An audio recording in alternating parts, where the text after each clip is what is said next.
beautiful people. I was waiting for that timer to give up. I was like, shoot, better fall asleep. Uh, Happy Friday, everybody. Let's introduce our panelists. We have Enos, Marky Mark, and the AP. And today we will be talking about polygamy. Like a hot mess. This is Marky Mark's topic, honey. We have been dodging it for the last few weeks, but we are here to talk about one gender with several genders and how that may work. First of all, what's your input? Just your opinion of polygamy.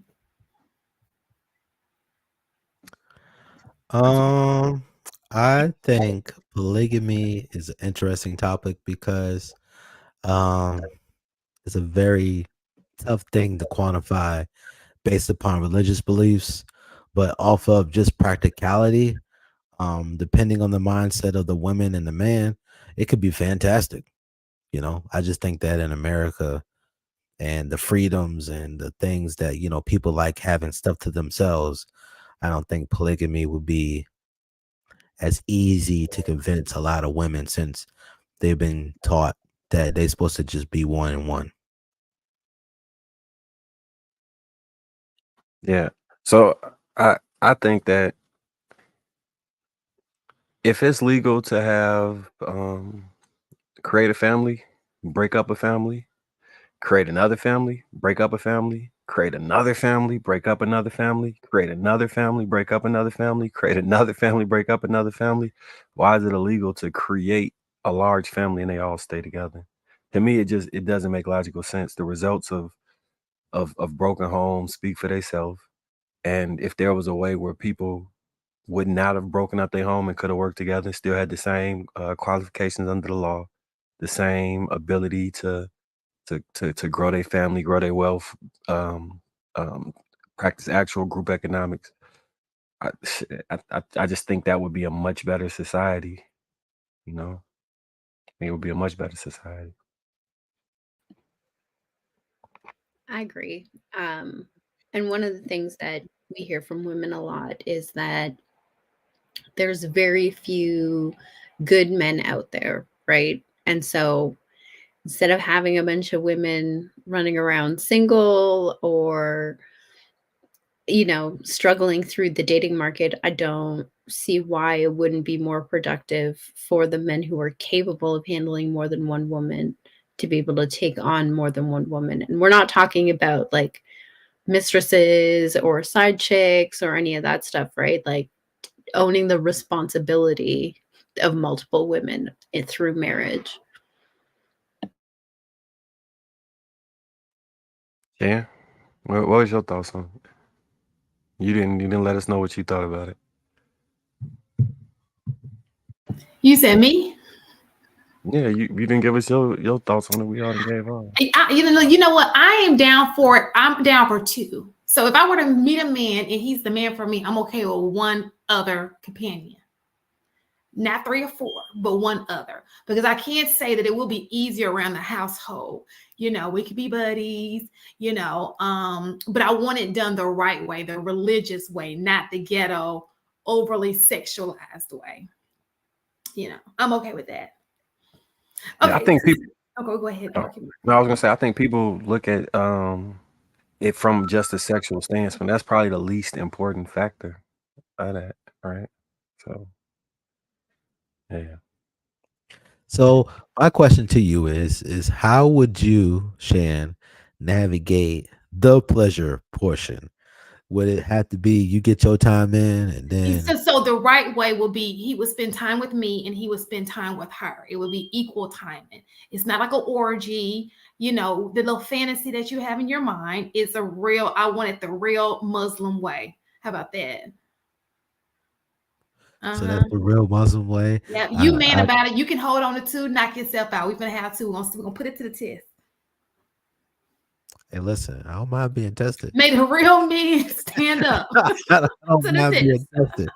But I would say that I don't think many women would want to be sharing something that they care deeply about.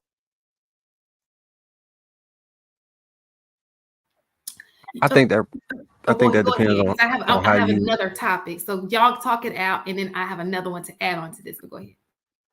I think that depends on how you quantify like love. Is if it's a finite number where you can only have a certain amount of affection and love for one person, then I could see how you could make that statement. But if you view it as abundant and infinite, then it wouldn't be sharing something because there's no end to it.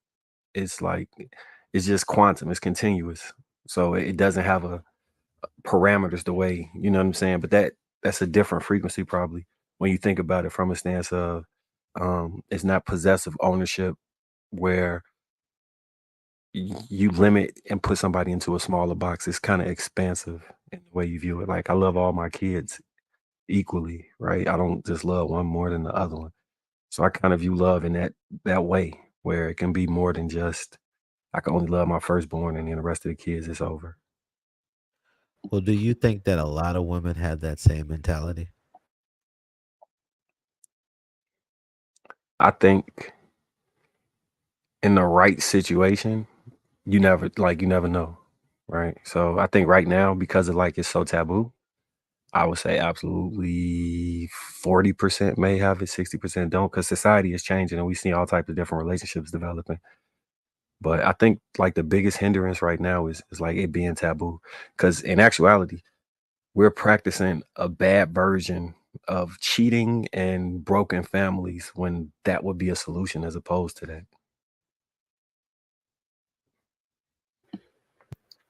I think the other side of that too is that possessiveness and that unwillingness to share comes from a place of like the man demonstrating he's not actually equipped to take on more than one woman, where there isn't that level of equality amongst the women. There isn't that level of fairness and righteousness that's delivered amongst the women. And I know you're making a face, but I need you to understand that from a woman's perspective. Like Shannon and I are two very different women. Our feelings and reactions to things are very different, right? So for a man to juggle those where both of us feel like neither one of us is getting the short end of the stick is something that's beyond a lot of men's skill set. And so when it comes to those feelings as a woman and that lack of security, that man needs to demonstrate like, hey, I can handle this, as opposed to it's just going to cause more conflict and more turmoil. Okay. So I'll say this. I originally disagree with you as far as saying that it isn't a skill set. To be able to manage expectations and be able to create an environment where people feel secure with more than one woman is quite the task, because one woman is a task, right? Just for some people. Now, where I differ or disagree with you as far as what you were just stating, I don't think a lot of women have the mentality that even if a guy could do and had the skill set to balance multiple women and make sure that that environment felt safe and secure, I would argue that most women, especially women that are Christians, most women would think, nah, we're not sharing. That's not how it's supposed to be. And since the beginning, it was one and one. So I think there will be a number of women that would agree to what it is that you're saying in the best situation. But I would say majority, over 70%, would probably decide not to go that route because they think it's supposed to be one to one. Are you quoting from the Bible when you saying in the beginning, right? Yeah. How many polygamous couples were in the Bible? Not a lot, but there are very select few examples where they gave reasonings for polygamy. Very few. And I used to have like, you ever hear how much people would love to talk about Solomon and how great and wise he was, and he had all of these women, he had wives and concubines. He had everything under the sun, right? And nobody actually like turns the page after they give him all his accolades, right? If you just turn to the next page, you find a lot about Solomon that was jacked up, right? Because of these extra women that he had. Well, not because of the extra woman, it's because of the strange woman that he had. That's what it specifically says in the word. It says strange woman. But I always look at it as like, it's hard to, when you look at regular biblical scripture that's based upon the Christian standard, it's hard to reconcile polygamy as being a widespread practice based upon the consistent themes that is shown in the Bible. And a lot of women claim to read their Bible and claim to believe it. And this is what they try to quote when they're trying to do whatever it is that they're trying to argue. I'd like to also add that Christianity isn't the only lens people view the world through. So there's that. Because, well, you know, she probably could speak more into this part about Islam. I agree. Christianity isn't the only religion. We got Buddhism. We got Hindu. You got people think Chi is a religion. You got people creating their own religions. You got Satanism. You got Muslim. You got everything under the sun. You know. So I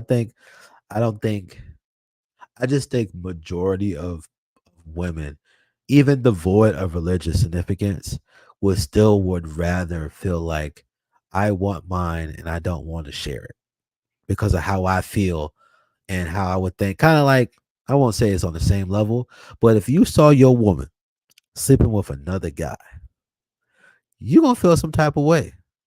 And I think sometimes women feel similar, that if somebody that they feel like is theirs is sleeping with somebody else or giving their attention to somebody else, you're going to feel some type of way. So I guess that's where, to what Marcus was saying, is like a fundamental difference in beliefs when it comes to Muslims who practice polygamy and Christians. Because when you look at countries like Nigeria, for example, it's still a predominantly Christian country that very fervently practices polygamy, right? In Islam, there's no concept of ownership over another human being. We all belong to God.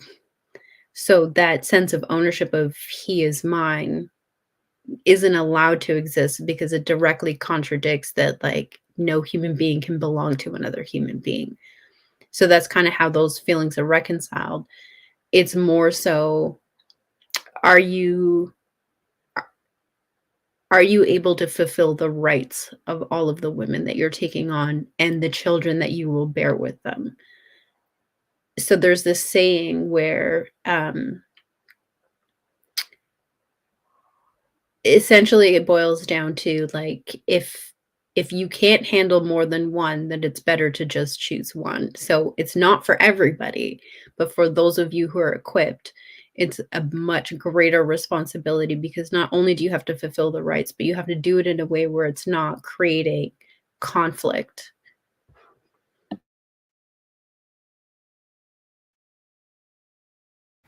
Okay, did anybody else want to add to that? So I think Isaiah brought up something. He said, take religion out of it. I think that's the problem. I think y'all taking a religion out of everything. And that's why y'all everywhere. Out here sinning.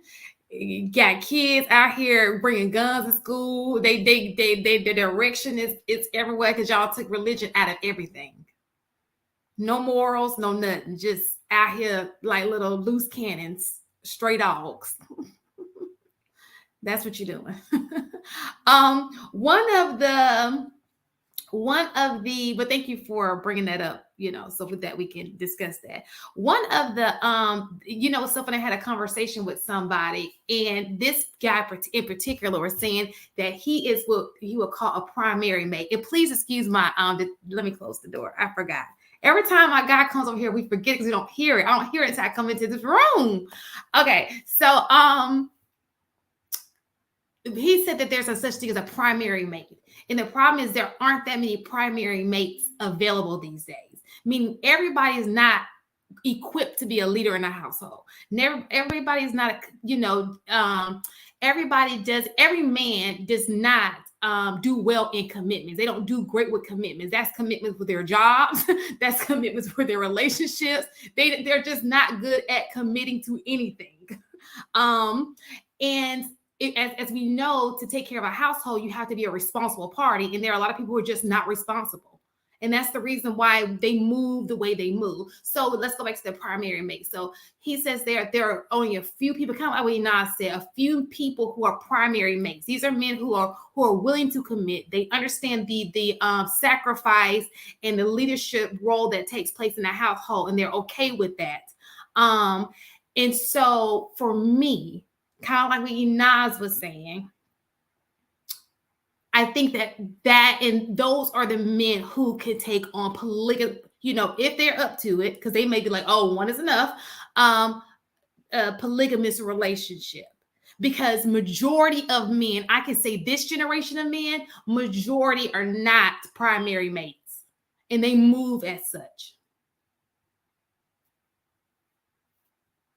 What do you guys' thoughts on that? That came from a man's mouth. That came from him. It was just coming up through mine. Can we address that he currently the AP and changed his name to Harrison?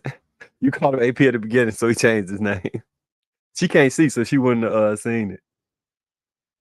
Listen, where my glasses at? Let me go get my. I had them on. I don't know what happened to them. I gotta go get them. I'm gonna go get them when y'all start talking. Go ahead. Low blow, Inaz. Low blow. Sorry. You just had the cape on the way that he does. I say he looked like the Dark Kermit. Oh, Y'all seen the meme with the Dark Kermit the Frog? yeah, crazy. Now about to be the dark AP. Nah, so because all right, so it's tricky in this society because to your point about the primary mate thing. So we live according to the so a lot of the guys that I grew up with, I play sports with, and I think they would be considered like the primary mates as far as that spectrum of what those qualities would be. They would be considered leaders. They would be desirable by multiple women. They do fairly well to very, very well income wise, and socially they're regulated to the point where it's not a lot of like the back and forth and yelling and screaming that you probably would see online, like between men and women, right? The way society is currently set up for those men that would be considered the primary mate, it's set up so that they can just have sex with as many women as they want and put them back into the dating pool and continuously do that until all of these women make the men who wouldn't be considered primary mates feel as though they're ran through and they belong, like that whole "you belong to the streets." It's because they're dating those men and getting pushed back out into the dating field and constantly recycling that. And that's how you get these absorbent numbers of people being mad about body counts and those type of things. One of the main reasons I agree with it, because it's actually more responsible for women. It takes on more responsibility for women, because if you are in those situations, it's really rare that man is going to have the energy, time, or desire to go find new women while trying to appease what he has going on. So it's kind of like a protective measure. If done correctly and was legalized the right way, it's a protective measure for women to not, one, go through a life where they just get used and abused by the men that they actually want and then put back out here. And they would be taken care of emotionally, physically, spiritually, right? Their kids wouldn't have to split time with, or this is your father for 50% of the year. This her father for 50% of the year. It just logically, it just makes sense for the benefit of the kid, the benefit of the family, and the benefit of the woman, that the men she was saying is the primary mates would be in a position to be that for multiple people instead of just being a one-night stand for multiple people continuously into the end of time. And let me just clarify, because I understand that primary mate is not a real term. That's just something we brought up, kind of like high value man. We can use the word husband. We can honestly say that there are not a lot of men who would probably be husband material. Just like there are a lot of women who are just not wife material right now. And that could be from your background, how you were raised, dysfunction in the household, toxicity. But we have to agree that the way people are moving does not show a good indication of great leadership. So even if you are on the streets and you're running through women, you are not being a great leader in the community. You're not. If you can discipline yourself, you are not a great husband, because all that's going to happen is you're going to cheat on your wife. Like, you can't be, your primary goal can't be always just sex. There are other things that come before sex, like your family, your wife, other things. So because if you move that way, please understand, I'm sorry. Just like if you're saying a woman is out in the street, she's a 304, she's not able to be a wife, you're not fit to be a husband. You're not. Go ahead, Inaz. So primary mate is a thing, but it's not in the form of polygamy that we're talking about, right? When we're talking about polygamy in this specific conversation, we're talking about. I wasn't specifically saying polygamy, but just, but go ahead. Yeah. No, but the topic is polygamy, right? So primary mate is an actual term. It's for polyamorous couples. So couples who have multiple partners but only have a relationship with one partner, right? That kind of sexual fantasy thing, that's in polyamory. But what we're talking about when this discussion is happening about polygamy is polygyny, right? So I think it's important to make that distinction, because there are terms for those things. Primary mate does exist and it does have a role, just not in what we're talking about. I know it was just a separate conversation. I'm sorry.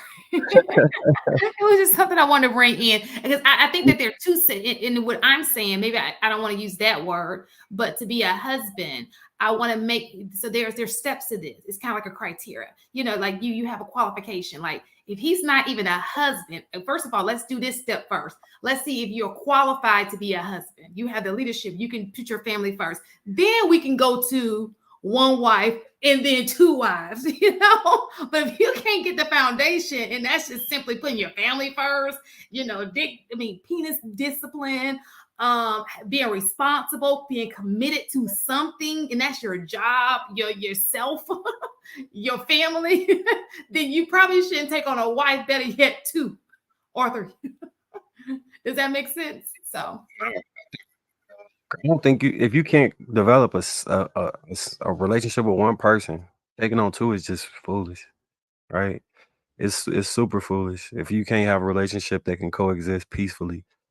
So I talked to some men I've known throughout life, and they always would tell me, like, remember I told you they warned me against marriage and said how messed up it was and how miserable they were, and how they, like, some of them was on the countdown to divorce. And I'm just like, damn, I'm never gonna get married. And then when I set my relationship up, I'm like, what is they complaining about? This is so great. But I realized it's different ways people interact with they spouse, right? And that the happy wife, happy life kind of was the way they subscribed to the relationship. And doing is that they put what they wanted, what they needed, and what they thought about things kind of to the background in order to push that forward within the relationship. And I think that dichotomy, which is kind of what was pushed for us for a while, puts men in a position where naturally the respect level isn't there, because they're always kowtowing to do exactly what she wants and falling up under her thumb, which breeds contempt from her, which we talked about before. So I think, like, currently the cycle and the way we think about it is broken based off of that.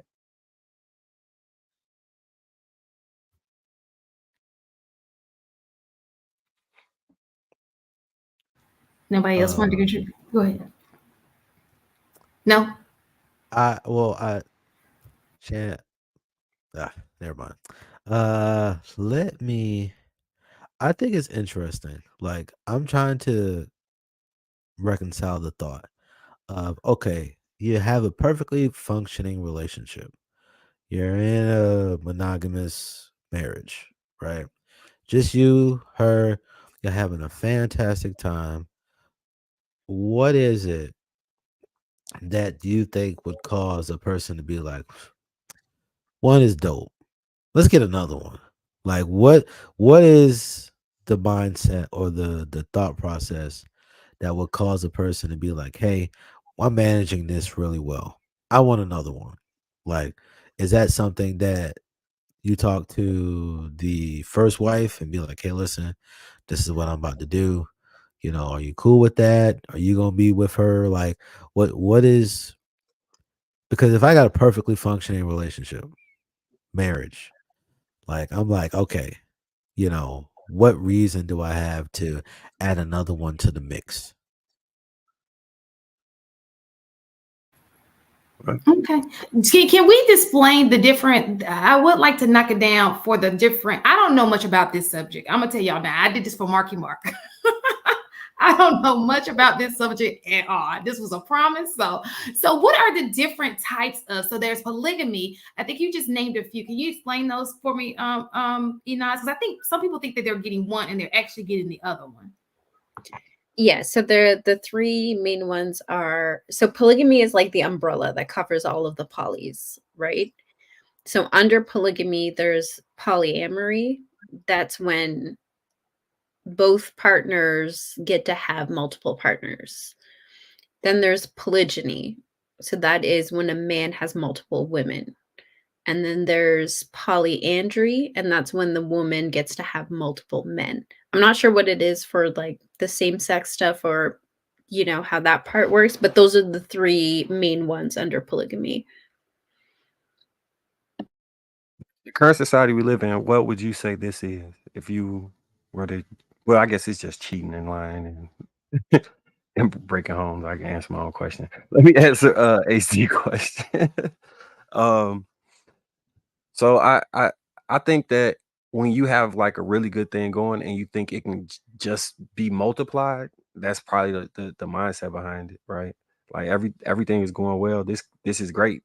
Like I can, it's like why be better? You know what I'm saying? Why do more? That's kind of how I hear the question. Because if it was like, so I talked to my uncle one time about it, and he was saying, I'm trying to get rid of the one I got now. I wouldn't get another one. But my interpretation was, this is great. This can be multiplied. Like I don't see why you wouldn't, but I think it's the way you approach life and approach how you deal in romance and how you deal with each other, right? So it's just a multiplication of what's already good. So, it would there be a situation that you feel like you would have two wives? Yes. Yes. Yeah. I can see it. Yeah. What about you? Listen, I'm not even gonna lie to you. At first, before I got divorced, I was just like, who would sign up for multiple women? Like, Sound one like is my uncle. enough of an Sound like issue. my uncle.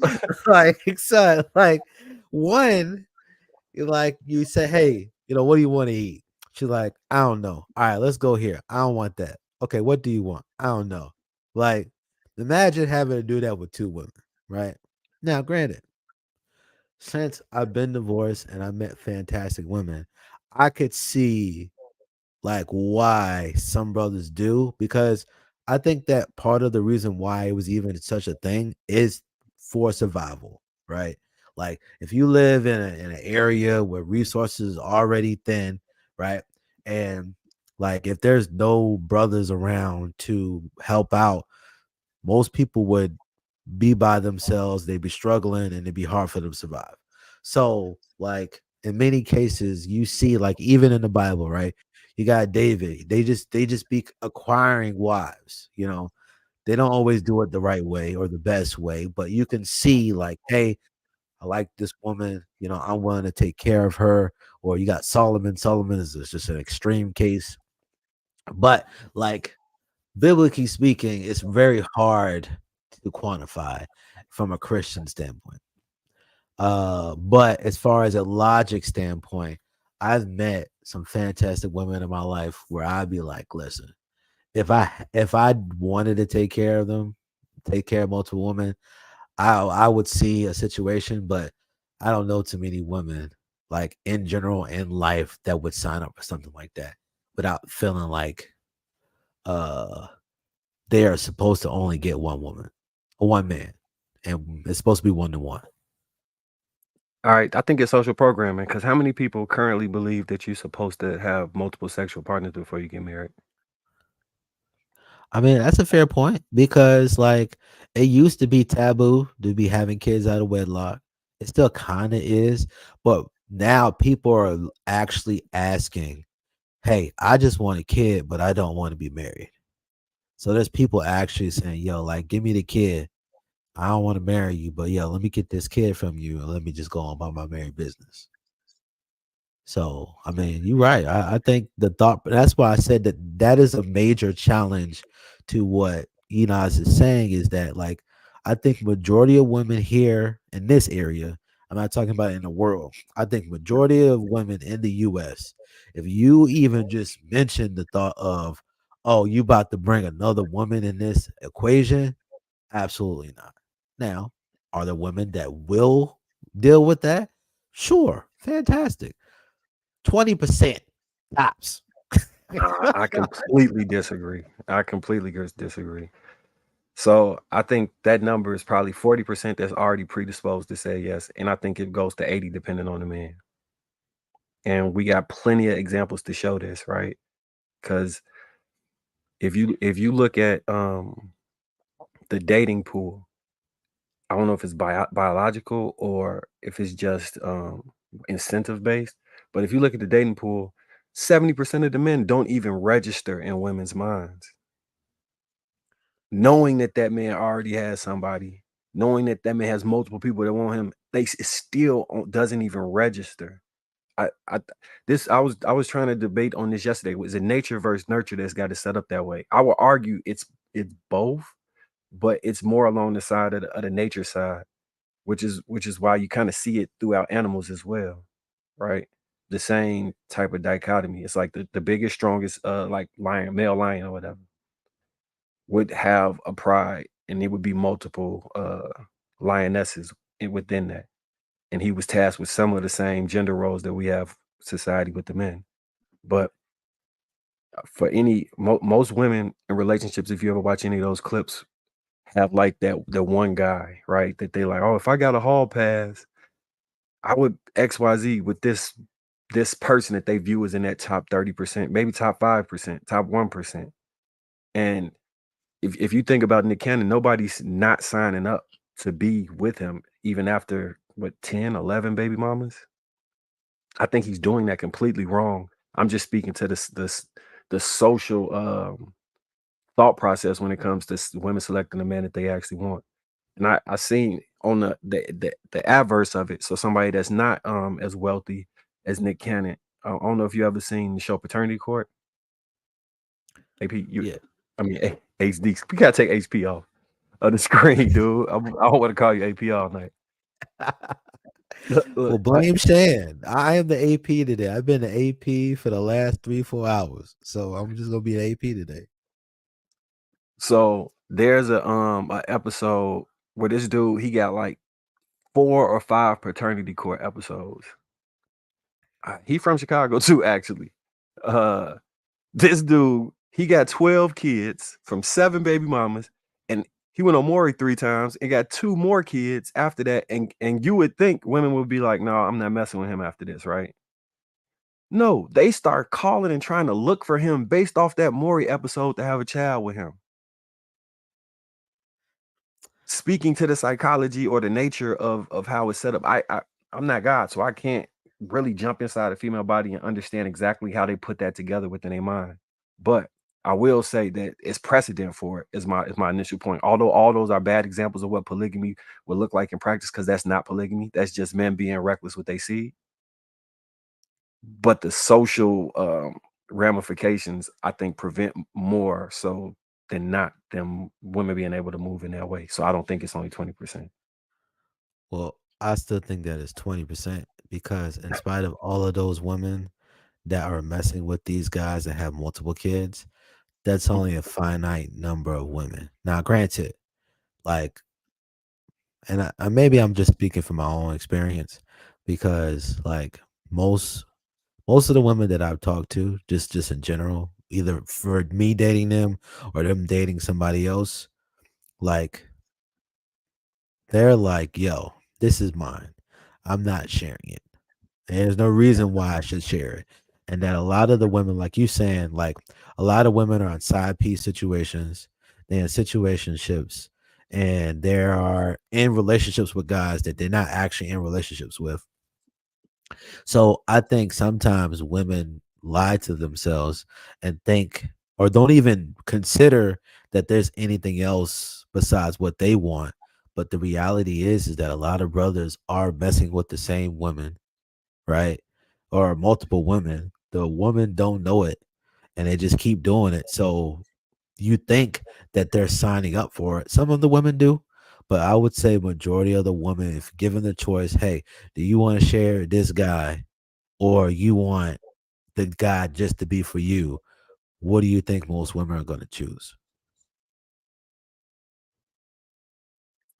I think verbally they'll probably say just for me, but I think in practice, depending on the man, it's gonna change. Potentially. More than likely. So to that point, there's like this new movement going on social media where some women are picking up the passport bro torch and seeking out Middle Eastern men who do very fervently practice polygamy. They're well aware of this, but it's because of the way that they're treated by men in that community that they're willing to accept that, right? I think as women, sometimes we talk a big game and it's not always what we mean, right? These are our set of standards when we're talking about the general population. But to most women, there are men who will be exceptions to those rules. There'll be exceptions to the standards. There'll be exceptions to the way we normally think and navigate. And I think that's where Marcus is saying is some women already understand that about themselves. And so when they're already open to the idea that as long as you're that guy, then great. I think for other women, they may not necessarily be aware that that guy exists. And so it takes coming across that guy for them to kind of open and expand their mind to be like, I could do it with him. Like, you know what? I might be open to this. And it might take some conversation. It might take some exploration. It might take some working on herself to get over some things that could harm the relationship. But I think that there are way more women who are actually open to it than women who want to let on for the reason that they don't want to offer that to the wrong guy. You know, it's so funny. One of the things I love, Isaiah making some good points, and I just want to clarify this. I think that one of the things that, thank you, Isaiah, for always being in the chat. But this is a good. So this is the thing. It says women would rather share the top 10% men than have the other 90%. Okay, so I think that they are dating the other 90%. Again, we talk about this every week. When we walk outside, that ain't the top 10% most people are dating. When you go into towns and you walk outside in real life, most people are dating average people. They're not dating the upper echelon. I think that we get so caught up on what we see on Instagram and social media, certain women following certain men, that we think that that's reality. It is not. Because 9 out of 10, the dude sitting next to her is not that dude. You probably just don't see him. Okay. It's just almost impossible.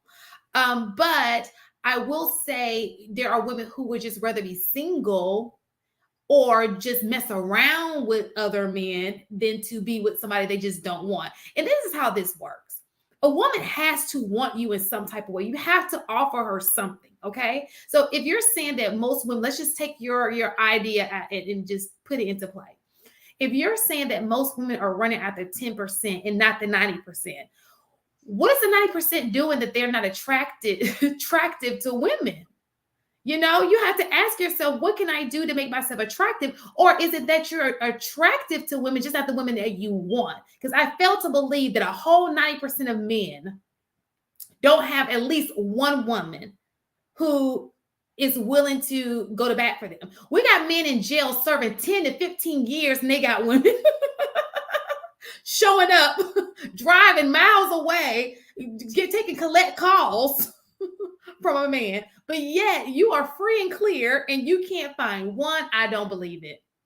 I do not believe it. I do know that there are incels, absolutely, but I do not think that that's majority of men.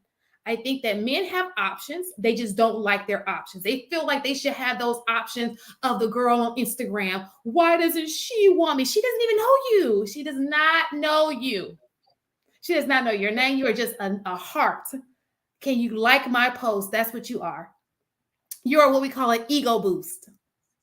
You jump in her DM and she's bragging about it to her friend, not because of you, but just because you're a man who's boosting her ego.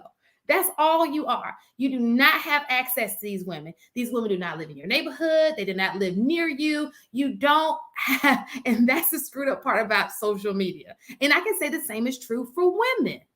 Some women do the same thing. They feel like they have access to certain men, and they may sexually, but only sexually. So we got to get out of this confusion, this delusion that we have going on. You have women. You just don't want the women you want because somewhere along the line you feel like you deserve that chick on Instagram. And do you really want her? You know, the one with the thong on, you know, posting pictures, the booty shots. Is that really what you want? I mean, look at the dude, the basketball player. Like, come on, that's not what you want. You don't want that life. You don't want it. You think you want it because it looks nice. But then when you get it, your house is the background to her OnlyFans page. You're like, is that my bedroom? Oh, wait a minute, is that my wife? Yes. You are sharing her with millions of subscribers. That's not your twat. That's everybody's twat. That's not what you want. And then your little kids are going to come out, little OnlyFanners. They're going to, because that's generational. You know? You said it. And they're going to have OnlyFanners. You know, that stuff is generational. Listen, women who steal their bodies on, that's not natural. That trickles down. Okay? It's a lineage of whoredom. Okay? Right, is that what you want your kids to do? Let me provide you a scenario, Shan, and you tell me what actually. I'm sorry, y'all. I'm on one. Yeah, you are. It's a little OnlyFans is crazy, but they born with OnlyFans. Listen, have you seen these TikToks where the kids will have like little baby, the mama have booty shorts on, the little kid have booty shorts on, and the little house top, and they doing a little dance, and you're like, well, isn't this like cool. Illegal? That's not cool at all. Should be. That's not cool. You've seen it though. You know what I mean, right? Overly sexualizing kids, 5-year-olds. Like, no. I did not know you was gonna say TikTok. I thought you were gonna say tits. I was like, funny as hell.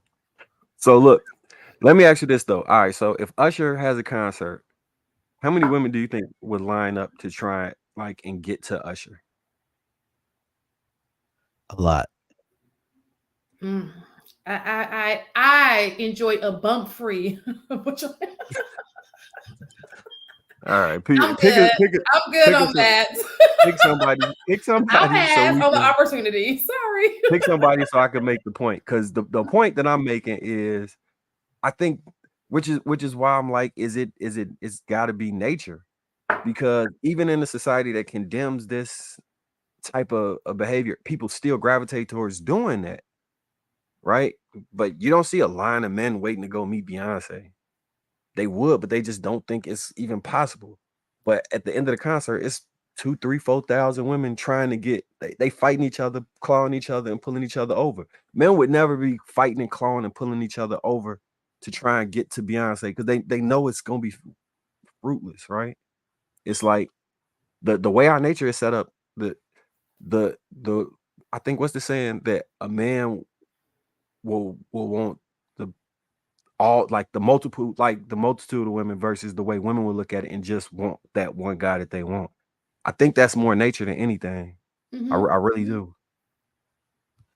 Yeah, even against social programs. I think even we look at the Beyonce situation, right? Once we feel like respectable men, a lot of respectable brothers, once we feel like you belong to somebody, we're just like, hey, that's his girl. You know what I'm saying? And we will continue to, just because we want that same respect. we have a lot of respect for brothers that are willing to have wives or have kids with mothers and whatever. You know, we're very respectful people because that's what we want. We want respect. And if I got one of the baddest chicks in the game, right? Like, I don't want nobody coming out here taking my woman. You know what I'm saying? Granted, you know, she can walk off whenever she pleases or whatever. But like brothers, the big thing about brothers or respectable brothers is respect. And if I know, like for you, if I see a girl on the street, I think she's fantastic, right? And then I'm talking to her, I'm listening to her, and then she says she got a husband. And then I find out that husband is you. Well, shoot. I'm like, oh, well, my bad. I ain't know. So now, because I know you and I know that she's spoken for, a lot of brothers that not just trying to sleep around are just going to turn around and go in the opposite direction. But some people will make the argument for some women, even if when a girl knows this guy is taken, depending on how attractive or how influential or whatever it is, or attractive or whatever she wants from this guy, if she thinks she gonna get it, she gonna go after it. And it just is what it is. I think that again boils back down to nature. I think that boils back down to the nature. Because we don't like social proof is a thing, right? In dating or pre-selection, I think they call it. Men don't typically operate in the same way, but across the board, women have understand pre-selection. If you go someplace with a beautiful woman, it will entice more women to be attracted to you as opposed to if she went someplace with a man that we thought was rich. Men might even stay away at that point, or that we felt like was top 10, top 30%. Like, oh, I don't even got a shot. I'm gonna leave her alone. I think that boils down to nature because even throughout a social programming, we still operate like that. It's just in the shadiest ways possible. Well, if it's down to nature, you know, that's essentially the main argument or the crux of the red pill space is that naturally what it is that you're advocating for, like the argument of like, hey, you're not a traditional woman, but even though you're not a traditional woman, you still want a traditional man. Even though you make all of this money, you make more money than men. Like I literally just read a stat yesterday because I was curious about the statement that said in the red pill that women aren't the most educated, they're the most enrolled. Well, fun fact, apparently since 2015, women have been out graduating men since 2015. That would suggest that not necessarily that they're the most educated and not even that they're the most enrolled, but is they're the most actually getting degrees when they go to school, which I thought was a very, very interesting stat. So the big thing is that like a lot of issues that people have with the red pill is what they perceive is how the men are going about it. But essentially, the red pill is simply supposed to be, hey, how we naturally operate. Men want this from women, women want this from men. You know what I'm saying? And we operate as such. I don't think there should be much issue with that. So, with that argument, then with men's nature, should they not want more than one woman? Like when we're talking about testosterone levels, when we're talking about sex drive, when we're talking about the need to be the man, because you had alluded to what it looks like or how a man's perceived when he walks in with an incredibly attractive woman. Is that not amplified when he has two or more? Like, is it not then in a man's nature to actually seek out more than one? Oh yeah, it's definitely in a man's nature, and we've decided to go against that nature. Some for religious purposes, some for logical purposes, because like you said, like to have the ability or the desire or the skill set to actually manage a household full of multiple women, different personalities, different menstrual cycles, different ideas, like that's asking a lot of anybody because if these women don't have the right mentality, even if you got a good guy, like you're asking for trouble. But I do believe from a natural standpoint, like men want multiple women. So I agree with you. The one thing I will say is if we know anything about women is that menstrual cycles sync up after some time. So just wanted to say that there's no multiple. At some point, they're going to align to be around the same time. God created Bluetooth for he created Bluetooth so that they cycles on Bluetooth. That's when they Shut up, get together. just hush. Just hush. No, but she's absolutely correct. It was something that you pointed out. It was about God, I hate when I need to start writing stuff down. When you get older, you do this. It was a point that you made, HP. Come back to me. Does anybody ever have to? It was something that HP said. Oh gosh. I agree with his point about that naturally you do want more than one woman. I think that it depends on the man. I think we figured it out. Y'all can't scream that no more than this already been screamed. But guess what? Let me tell y'all. Men want more women. Okay? Women want y'all to have more money. We know that. That Big is facts. right. If we can somehow get this together, then we would just, I'm sorry. Go ahead. And carbon monoxide beat. Did it bring the idea back? Because as soon as it beat, just like a bulb went up. Oh, you know what? No, what I wanted to bring up was the education part, right? There again, all a degree says is you've completed something. You are able to dedicate yourself to a program and complete it, right? And so there again, when it's talking about a husband, security, is he able to complete something? Because that's really, because nobody's really getting their degrees in something that they actually do, but people want you to have one. Sometimes they don't even care what your degree is in. It'll just say just have to have a bachelor's, right? Because they want to know that you've completed something. You dedicated yourself to something for 4 years and you completed it. So that's a big deal. And even when it comes to a household, some women want to know, and I've always said this too, and I know we're talking about polygamy, and I'm going to go off. So I'm sorry. Sometimes it's just how you carry yourself. People who go to college just carry themselves a little different than those who do not. And that is a big, that has a lot to do with it. Would you not agree? Here comes Trigger Mike on the mic. Trigger on the mic. What's up? Good morning. I didn't even want to click the enter button on this topic because Good morning. I know this one was all Marcus. I didn't suggest the topic. This is shit. This is the topic. As a solution. So this is what it'll look like. You have Marky Mark over here, and then you have two women. Would this be a legit? If Marky Mark were, or if you could replace me with his wife, or if he weren't already married, would this be a legit? Like, would this work? Let's put him back in the middle. Okay. Are you asking me would it work? Would it work? You know what? Like I always say, it's a very nuanced thing. I got turned off to it from TV, but I'm only ever looking at the not even just Sister Wives. The white guy is the one. They live in that big ass house, and you know what I mean. Somebody lives in downstairs, and they fight who's gonna sleep in his room. It's not so much. I think that a lot of couples can do.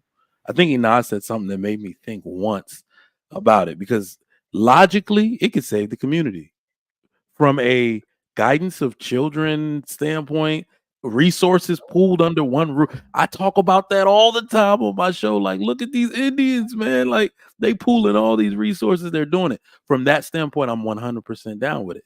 But then it becomes the fact that these are people with attitudes and opinions. And that's where you blow. That's where I'm like, nope, I can't deal with it.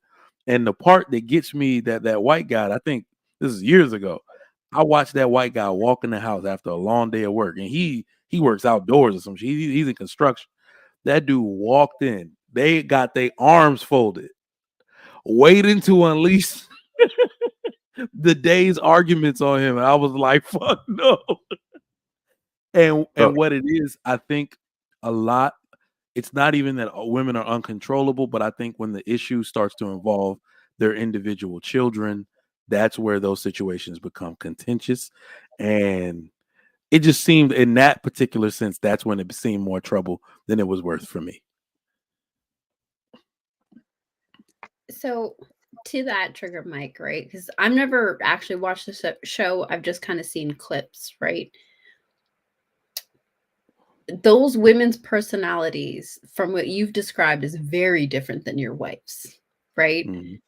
If you had two women that were, or maybe another woman that was more similar to your wife's personality, I don't imagine it would be the same set of issues that that man had to go through, right? And so there's a level of selecting an appropriate person to be the second, third, however many wives, right? That changes the dynamic and experience of polygamy. Yeah.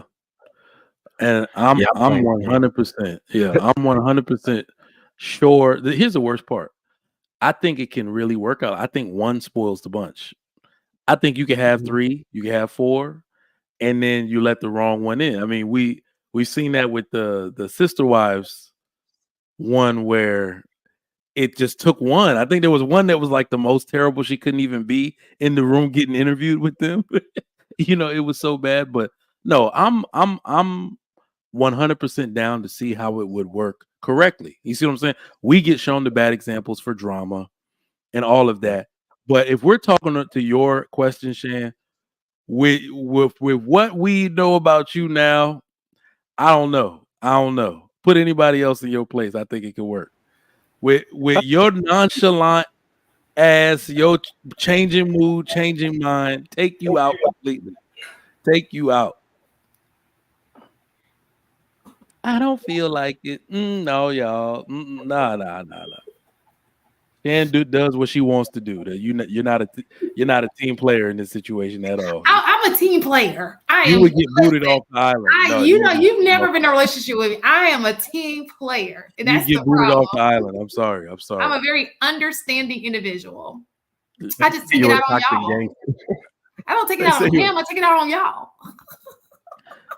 We know. This is my venting session. Hello. It's like therapy. Yeah, you a highlight Shannon Ducks. I said I'm a toxic gangster. They said it, not me. They said it. I'm not toxic at all. I'm a lover. I don't do none of that shicey stuff. See, here's the funny part. I believe. Here's the worst part, Shan. I think there's a lot of dudes that have been in love with you because presentation-wise, right? You're very peppy, you're very upbeat, you're all of this stuff in the beginning, but your level of indecisiveness is is otherworldly. Like, I don't know when that shit is gonna come into play in a relationship. Listen, but me on here is totally different from me. What do you say? I'm indecisive when it comes to a mate. I bet money is worse in real life. I bet money is worse in real life. No, I'm very decisive in a relationship. Like, if I'm with you, I'm 100,000% in. Listen, the only question I got about Shan is like her thinking out loud. She said the first thing that comes to her mind. Instead of deliberating her thoughts before she says it, it's literally like, why would you say that? What are you talking about? That's not what we're talking about. Have that battle inside first before you bring that out. I do. I over communicate. Like, if I have a problem, I'm gonna tell you. Like, can we have this discussion? I'm sure that'll work a man's nerves. Like, really? I think in any relationship, I think the key probably is successful communication or effective communication. Where, like how you were saying, you would bring that to somebody to talk to, right? I think we as a culture lack the ability to effectively communicate amongst each other, judging by these panels, and in real life, how things escalate to violence. But especially in interpersonal relationships with the person you're supposed to love. Because like I said this before, for the life of me, I can't understand why the conversation goes to me trying to say the most hurtful thing I can about the person I love. That makes absolutely no sense to me. Like in relationships when people do that, you know what I mean? But you being over communicative, it's a good thing. It's just like I talked about this before. We create parameters where It's we not discuss good. things. It sounds like it's good when you have a husband. It's not. Well, So let me add the people are context. addicted to I think this toxicity. is what they talking about right now. I think this is what they was talking about. But So because I forget. Go ahead, Marky Mark. the context was, and now I forgot. See, But I broke it up. So you were saying good communication, effective communication is always good with a relationship.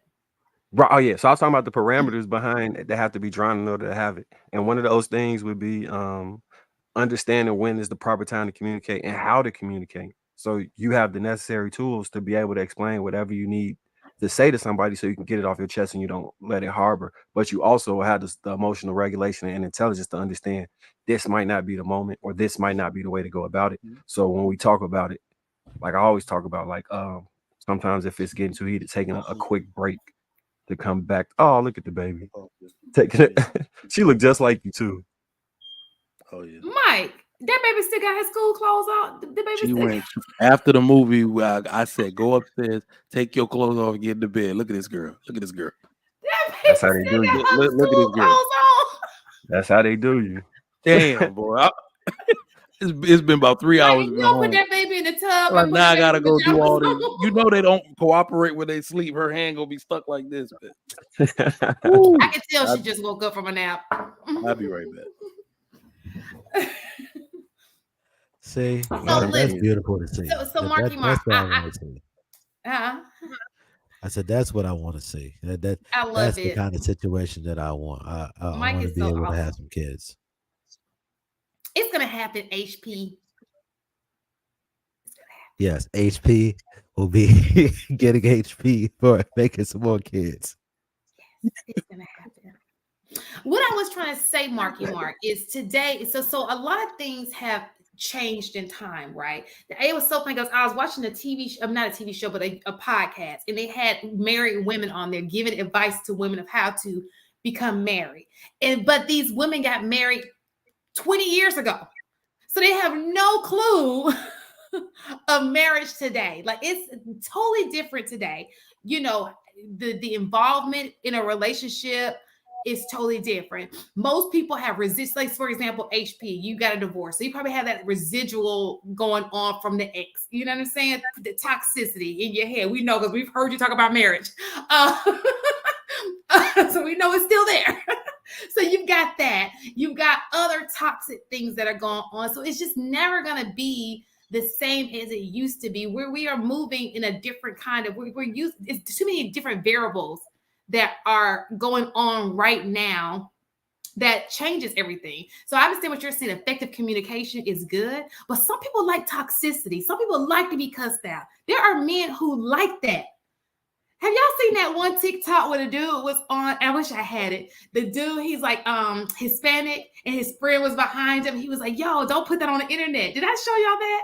He was videotaping. He's like, "We finna go get these hoes," and he was like, "No, don't put me on the internet." He said, "My girlfriend follows you," and he was like, "Oh," he was like, "I thought you blocked her." He's like, "Yeah, but she not blocked with you." And then he goes on to say she be hitting him, and he was like, You with a girl who hit you?" He's like, "Yeah, I kind of like it though." It's like there are people like that who like the toxicity in a relationship. So effective communication doesn't work for them because it doesn't give them the thrill, that they're looking for. You understand what I'm saying? That's only healed people. And let's just be honest, there's not a lot of healed people available. Just my opinion, though. I know what you're talking about. That was I agree two his Latino guys. Yes, it was funny though, but I wish I had the video so everybody can see. I agree with you. It's not a lot of healed people. Like, there's no debate about that. We see the results of that shit like every day. But like I said, I would not be advocating for nobody who is in a position where they not healed to even get a first relationship, because you're gonna create those toxic things and it's gonna continuously, like, now if we're taking it off of in sex, if they into that and that's how they keep it within the confines of sex, more power to you. You know what I'm saying? Go do your thing if that's what you want to do in sex with consenting adults.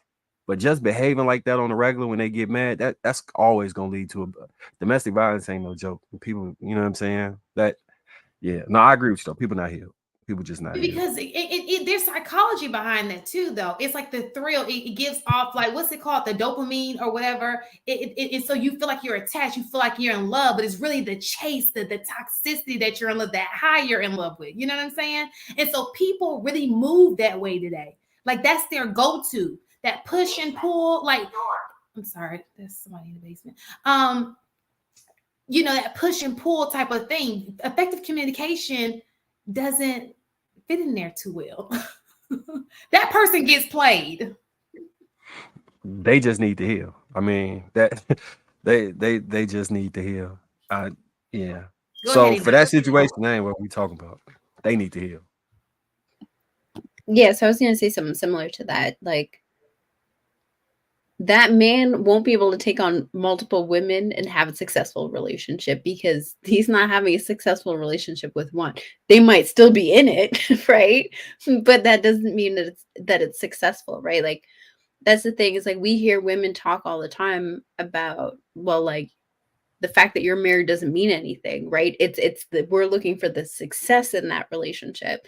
And for people to have a successful relationship, it requires a certain level of communication.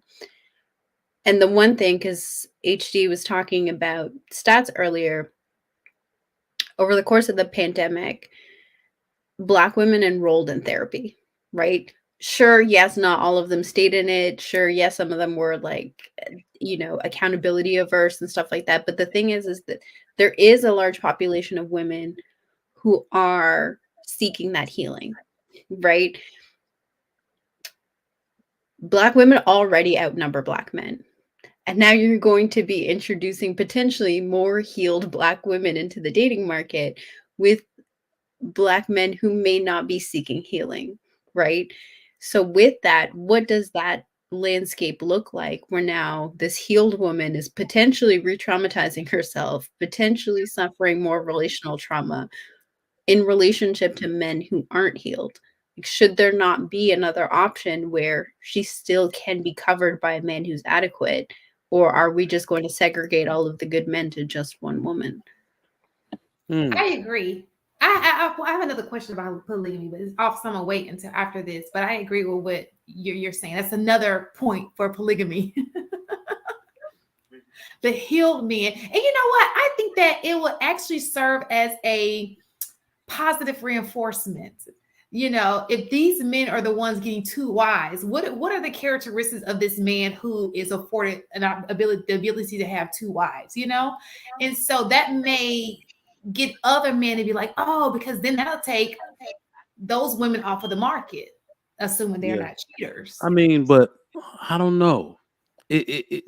One of the things I've observed is that this world, we have like this kind of funny math that occurs, and then everything kind of evens out. Like, so I even see what you're saying, where there are a lot of traumatized women, but what I'll say is the trauma affects men and women different, a little bit different. And there's also a group of women that purposely fed into the things that traumatize them. Because let's say the upbringing is the same, right? Lack of father or whatever, and those people, a lot of those people still get married. They still find a role model or an example, and that person wills them and propels them into wanting to do the things that they did, i.e., get married, go to college, so on and so forth, lead a purposeful life. And some of them are successful at it. But then we have this other group of women that chose the toxicity for themselves. And yes, they do need to be healed, but I don't think a lot of the toxicity is marketed to men in the same way. So I think we have an abundance, like right now we have an abundance of women that did seek therapy and that are healed, and on the woman's side, and a bunch of incels on the men's side. You see what I'm saying? Like, so, but that's the thing, right? Is like, I totally agree with you that traditionally trauma forged men, right? That was like part of the rites of passage of going from a boy to a man was trauma. that's a good way to say it. Yeah. Unfortunately, right now, with the growth of the red pill space and the amount of incels that exist, that's no longer the reality. What's happening is that we're having more and more men exist who are out of control with their emotions, whose trauma is affecting them very similarly, at least in expression wise, the way it traditionally affects women. Okay. Now I can't And then counter that refusing point that you just therapy. made. Sorry. Oh, you can finish your point. I just wanted to add to say, like, and then refusing or demonizing therapy. So they're not actually seeking the things, and it doesn't have to be talk therapy, but they're not seeking the assistance that they need to process in order to be forged into what we consider a man. Now That's I true. can't counter the point that you just made as far as like what you were just saying. Now, this is something that I want to point to. I don't think women I think women underestimate their abilities to really affect the changes that they're looking for in men. And there was a clip that I saw where it was a Yana Van Zet and this woman who had she was with her husband and her husband had a kid, right? And she kept pointing out, hey, the child that's not my child, it's your child, right? Iana just moved this girl to the side. Move right off to the side. Sat that girl down to the side. She sat next down to her husband, talked to this man, rubbed on him. Like this man started crying. Like I was I remember that. like, let me tell you something. Women, and you're saying that when what is it? You're saying that there'll be more healed women than healed men. Let me tell you something. There is nothing more effective than a woman that knows how to use her words to get what she wants. Mm. I'm telling you, there's like But, the but way. that's not necessarily being healed. That's cunning. Well, Let's even use. but if it's healed and she's cunning enough and smart enough to understand how this man works, and she structures her statements to this guy to make him feel. Because listen, let's think about this. Like something as simple as telling a man to take out the trash. How you do that makes it a chore or makes it like an honor. Like we're still taking out the trash when you tell us to do it, right? But how you say it, how you articulate that point can turn that mundane task that we're just doing it so she can shut up, right? Or I'm just doing it just because the trash need to be taken out. Or it's like, man, like it's an honor to be able to do this service, to do this thing, just because of how you make me feel when you ask me to do certain things. Like the power of a woman's tongue, like how she speaks, how she articulates, how she shows her care, admiration, respect, and honor to you, even doing the most simplest of tasks. I'm telling you, y'all women don't understand how powerful y'all can be. Y'all could never lift a single thing in this world, but yet your words can help build an entire nation by how you talk to people. I'm telling you, So it's a game changer. I totally agree with you, right? I think a lot of women do know that. I think some women get in their own way. But to what Shan said, that superpower can be used for good or it can be used for evil, because some of the women who are very good at that are scammers, are sex workers, right? There comes a point in time where a man who's healed understands when a woman is using that tool to manipulate and not encourage. When we're talking about the men who are equipped to take on multiple women, they understand that distinction because they also understand that inviting the wrong woman into that dynamic blows up multiple families, not just one. We have men terrified of getting married because one woman will blow up their spot. One woman blowing up multiple spots is an even bigger risk to take on. It's way No, don't do it. No. so, what I'm talking about in terms of healed, like there's no numbers to it, right? It's just the fact that there is now an influx of women who are interested in healing themselves, who are journeying to healing themselves. Yeah. Sure, you lose people along the way, right? We saw a Yeah. couple weeks ago that therapists talk about women who left therapy because they didn't want to handle accountability, right? Not all women stick it through, but that number is going to be growing because more women are going to stick it through. And what does the dating pool look like for those women? So here's the interesting thing. I'm telling you, it I is have a not. question about this though. Go ahead, Yeah. Mike. It's not as lopsided as we think. I think we have a large enough group of men, because what we usually tend to say is that there are more women, that there are men, but what we keep forgetting is that the same way we deem most men not marriageable, the same goes for the women. Their mindset, it was not targeted towards marriage before. A lot of people are getting healed for self-preservation.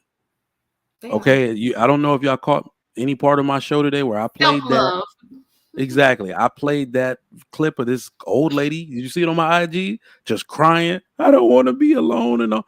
Well, the one question we failed to ask is, what were you doing at the young age? She looked like she's anywhere between 60 and 70. What were you doing in your 30s that led you into this? So some Especially of in that them, day and age. yeah. And so, that's something. Well, I keep forgetting to say that when we have these discussions, that if we know that basically 0 to 18 upbringing is really what prepares the large majority of women to take on the role of wife, then a lot of these women aren't prepared for it. They're getting healing just to be functional in the world, just to stop losing jobs, stop snapping at cooperative men that don't deserve it, right? They're just fighting to become functional members of society who don't fail repeatedly, right? So I think we have another hill to climb before we get to these group of women are eligible to be wives. And, I'm not saying that there are a bunch of men that are eligible to be husbands. I'm saying I think somehow we just kind of end up in the middle. There's just a bunch of men who are sort of incels right now, but they've always been kind because they couldn't get no ass. They're definitely willing to be monogamous. They're ready to do that for one woman. They've like most men are in the middle class. They put a roof over their head, pay their own insurance and all that. And they're like, I'll take on a wife. I'll absolutely do it. So my thing is this. When it comes to, I wrote it down. So I think that the healing comes, and this is for men and women, because I saw an episode, and then I'm gonna go back to poly because I had a question about poly, because that's what this is about. But I saw an episode of it was called don't play with people's hearts. Okay. And so what's taking place, I think that a lot of people go through healing because people are playing with people's hearts. And so they go to therapy because it's like, okay, I got to get over that. It's called self-love, because you put all your love in somebody else and then he breaks your heart, or she breaks your heart. And so you go to therapy because you have to put that love into yourself. You're putting love into somebody who doesn't deserve your love. And that's what's happening over and over to men and women. They're being damaged by relationships that are just not working right. All falling in love with the wrong people. Yep. That's the first and foremost, which trickles into my poly question. My poly question is this: you have two women. Let's just say one you are in love with, and the other one logically makes sense. Okay, she's on board. Because sometimes you're gonna have feelings for one over the other one, whether we like it or not. That's just, you can't control your feelings. Okay, and how does it work when the person who has the heart acts a fool, and now his attention is like, because I've seen that. I think I can't remember like an episode. Basically, the guy was in two relationships, right? And the one that he was in love with started acting up. Okay, I'm talking about not coming home, and now the other one is being neglected because that's where his mind is, on the one that he loves, And so now she feels left out in the cold because now it's evident that he's in love with this chick, And so a woman is going to feel some type of way, like, you don't love me. Like it kind of shows like everything is gravy when you both are there together. But when one piece leaves and it's the piece that really matters, which is the one that has the heart, then you'll start seeing the dysfunction in the poly relationship. Does that make sense? The imbalance. Yeah. All right, two things with this. One, that type of dynamic would create a lot of jealousy, and that would For be an issue within a relationship. So I would never advise anybody to be in a situation like that. The second thing is, But how would you know though you're in that relationship, Marcus? the second thing is you cannot reward negative behavior, right? So if somebody is throwing a fit and acting this way that's going to be detrimental to a relationship, you gotta not positively reinforce that. If they're trying to run away, let them run and go. Don't chase that person. You know that's at the easier expense said of than done, right? If you discipline, you can do anything. Like I Listen, that heart, when a man, especially when a man is in love, Jesus. He be outside with the what's the boom box in the rain? That's a real thing. So look, I told you before I was like engaged before, and in order for me to make that relationship like work or do the work that it took to make that relationship work, I would have had to kind of reward negative behavior in order to get over the hump of what we were facing, right?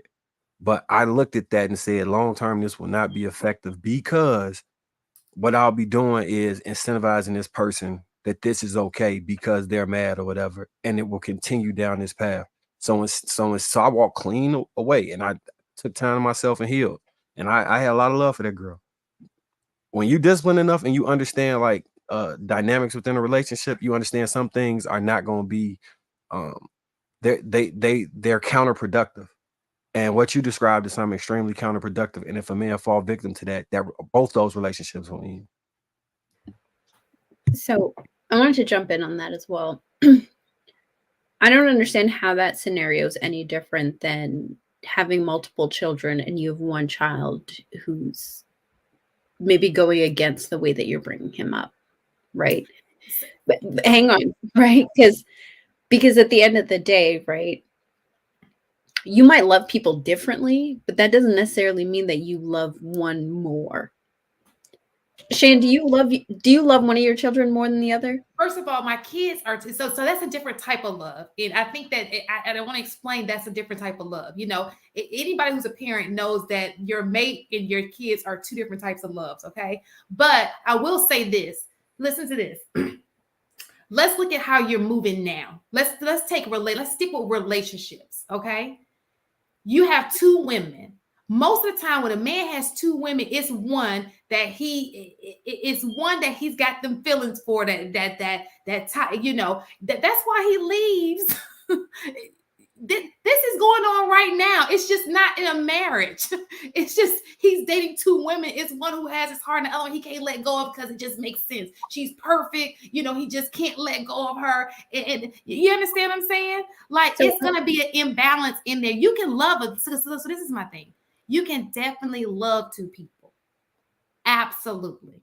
But it could be one that you have a more passionate, like that's your heart, like that's like, yo, like that's my dog. You know what I'm saying? Like that's the one. I can't live without this person. So look, I think the example about the kids is probably the perfect example because you love the kids equally. You appreciate different things about them, and that doesn't diminish how you feel about either kid. And so I understand why you're saying that because from the understanding of being monogamous, that's how you would view a relationship. But if you were able to take yourself out of that scope and look at it from a different lens, you would understand it's not like a finite, like I love you 38% and love you 72%. That's not how that will work in that scenario. Assuming that you find two people that you can love, okay? That's an assumption, okay? Because you could be just getting two women because they were available for the opportunity. So that's first and foremost. But second is this. Let's take kids in consideration. I love both of my kids dearly. but one kid is a problem child. So that kid ends up getting all of my attention because he's a problem child and I have to reel him back in. That doesn't stop the fact that the other one might feel neglected because I'm doing everything right. My mom's focus is on this kid, not because she doesn't love the person, but because this kid needs extra attention because he's doing things that the focus is on that person. But that won't take away the fact that this kid who is doing everything right may feel neglect. Like I've been neglected all my life because your focus was on, and it has nothing to do with love. It's just that their focus was on that other kid. You understand what I'm saying? But the other kid may indeed feel abandoned. But so to that point, like it's a skill set, whether it's within parenting or in a relationship, you still have to do what's right. And what's right is that you give the attention that the problem child needs while still giving attention and rewarding the good behavior of the child who's behaving appropriately, right? But you have to know what you're doing to balance that so that nobody's neglected. And that was what I was saying in the very beginning. And you know, the last time we talked about this, Harrison had to kind of push back on me. It's a skill set. You have to know how to handle those situations. You have to have a game plan going into it to make sure nobody's feeling neglected. Because yes, that situation you're talking about is tricky when it's just the two women. And then you introduce children into the mix and it's that much more challenging, right? It's like you have to be up here. You have to be like elite and trained for this in order to be able to take all of that on, which is why I say it's not for everybody, because you can cause way more harm by doing it the wrong way. And I think that that's what I'm pointing out. I'm not saying there's anything wrong with it, but I'm adding on different variables that take place. For example, what if you get two women? Like I said, one you're not really in love with, but she's available for the opportunity. She just looks good on paper. You know what I'm saying? But the other one you are. Now, it would be perfect if you were like Marky Mark, who said, no, I love both of them. You know, but sometimes it just doesn't end that way. You tried and you tried. Was that your impression of how Marcus talks? I just want to know. Sorry. I mean, just like Trigger Mike, he may think there's no other woman I can love as much as I love my wife. You know what I'm saying? And he may try it and be like, I feel like there's no other woman I can love as much as I love my wife. You know what I'm saying? So I think that you're absolutely right in that. So I guess I'm agreeing with you and just pointing it out for people who are thinking about it. It's just not for everybody.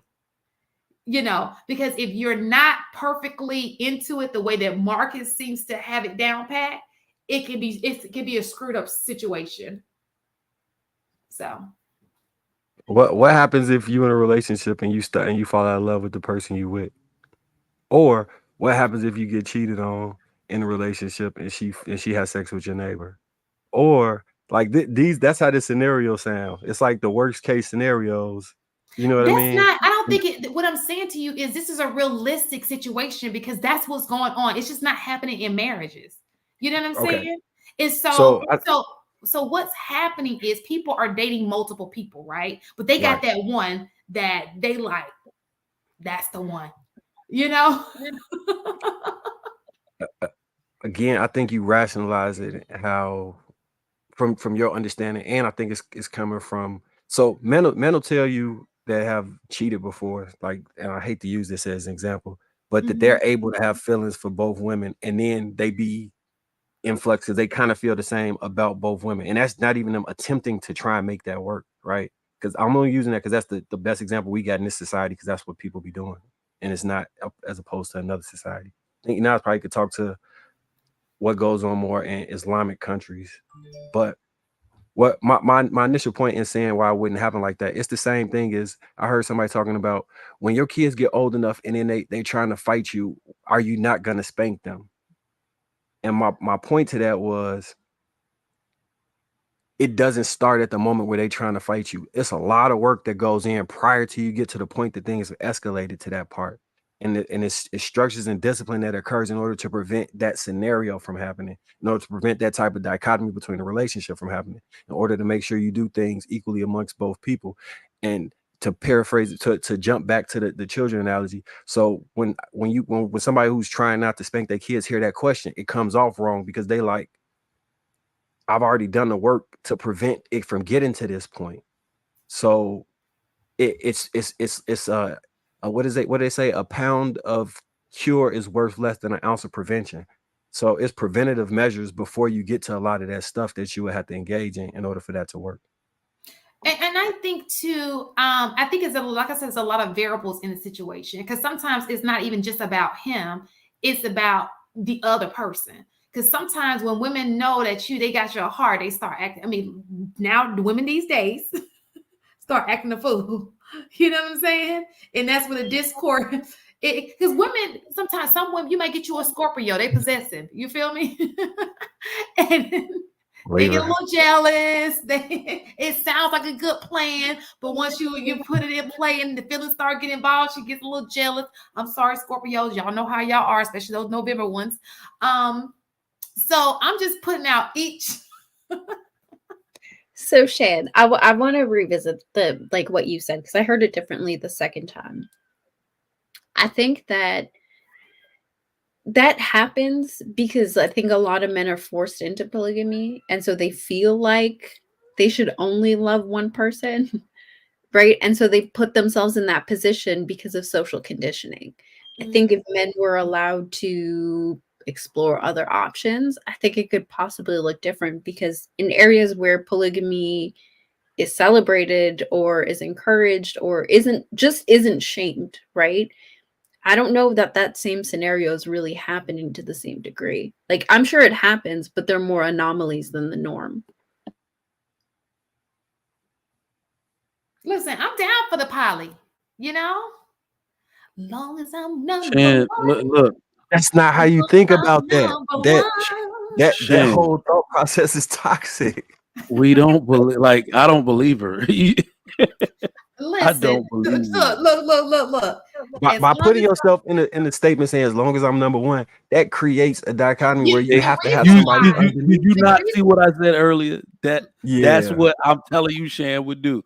And the crazy part about it is that, can you imagine being in there and there's a woman who understands that's her underlying motive, but doing all the right things in the interim to get into the house with you and to get you to make the proposal for her to be second, third, whatever wife. Oh boy. Woo. I didn't say second, third. I just do two. It's just gotta be two of us. Third, fourth, you tripping. But it is my understanding with polygamy, the first wife gives permission for the second wife. That's my understanding of how that works. That is usually how that works. Yep. Okay, that's what I mean by the that's what I mean. That's not true. You're not saying no. Come on, honey, with the information. I thought, because what I've heard Amira say is her husband will ask her if she's okay. Well, she made it very clear that she's not. But she said her husband. I think what it is, what I think is, because I personally don't like, y'all have heard me talk about it. I personally don't like when we ask like men are not thoughtful and considerate of their wives, even if they come from a culture where they don't have to ask. Right? We all saw the video where he's like, my wife asked for to go out with her best friend, so I married her best friend. Like, shit, they got some dudes that are assholes about the shit, but not most men would never do that. But I've looked at videos from these and these women some of them are saying no. Like I've seen, they all got the little, and they're like, no, it's a no in my household. Like I've seen that. So here's the Muslim way, right? Which could very well be different than the Christian way. The Muslim way is that the man he's not obligated to ask his wife for permission. He is the leader of the household. He gets to decide. What? I'm about to go convert to Islam. I'll be right back. It ain't that easy. Bring my new wife. There's an issue with it. Hold on, let her finish. Jesus. Yeah. Let her finish. Because that being said, it's encouraged for the man to have as many conversations as needed to get his first wife on board, because that makes the entire dynamic that much smoother, right? There's less hurt feelings to have to navigate. It's encouraged that they do that. Now, the woman can say she's not, she doesn't want to be a part of it. She can ask to be divorced if he decides to get a second wife. He's not even obligated to tell her he has a second wife, right? But at the end of the day, she has the right to opt in or out to that. But he gets to decide if he wants multiple wives. She doesn't get to tell him he can or can't. She just gets to decide if she wants in or not. Got you. So, And- so again, somebody said to me, first of all, I've told y'all plenty of times, I don't leave men because of cheating. I just don't. And now the way he cheats, the trust issues, absolutely. But I was raised by a bunch of cheaters, honey. I'm the product of some playboys. You understand? So I have grown up in this life. I have had some powerful black men who are some playboys. I love my Your dad. DM's about to go love crazy you. after that comment. However, so I was raised a different way than a lot of women. So it really would not bother me. Okay. Hey, Shan, let me make this one statement because people think you're advocating for cheating right now. I want to make one. No. I want to make this statement. The women that are like you, I promise, there's no way to quantify this, but the women that are like that literally say that about cheating, I can almost guarantee you they get cheated on less than every other woman. I promise you. I feel it. So like most women that are like, nigga, do what you want. Here are the ground rules. Please don't bring another baby in this house. With those women that are vocal, the ones that I know usually foreign, but some, I know some Southern American women that are like that. It's like their husband got disarmed. It's like they took it because they gave him permission. He don't want to do shit. Like it's the weirdest it's not fun thing anymore. That is a fact. Took the fun That out is of it. I'm telling you. Let me tell you this. I know dudes that got unlimited hall passes. They be out like, nah, I'm slow motion tonight, man. This is the strategy to it. It's crazy how that works. That is 100%. Listen, that is let 100%. me tell you this. This is the strategy, and this is the part that goes wrong when it comes to cheating. Okay, so I live an old school way of doing things. Okay, Grandma always said, rule number one: never be number two. That's first and foremost. The issue is, back in the day, if your man stepped out, that stepping out did not affect the household. That woman knew her place. You did not leave. Matter of fact, the wife probably didn't know. She probably had idea, but he left that over there, and those people stayed in their place. Okay.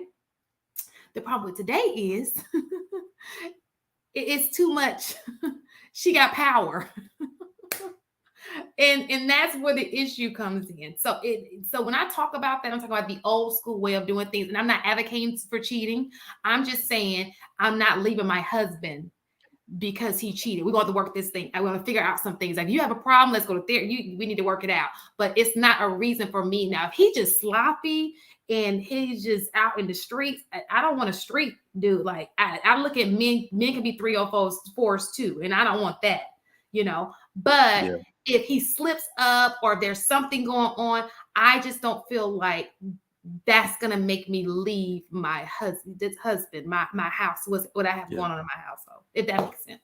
But I'm not advocating for a man. No, I said people are gonna feel like you're doing it, but this is age old marital and relationship knowledge that people have been passing down for years. Like there are women, and like I said, it's usually I've met more foreign and African women that are like that just wave their hand at that shit.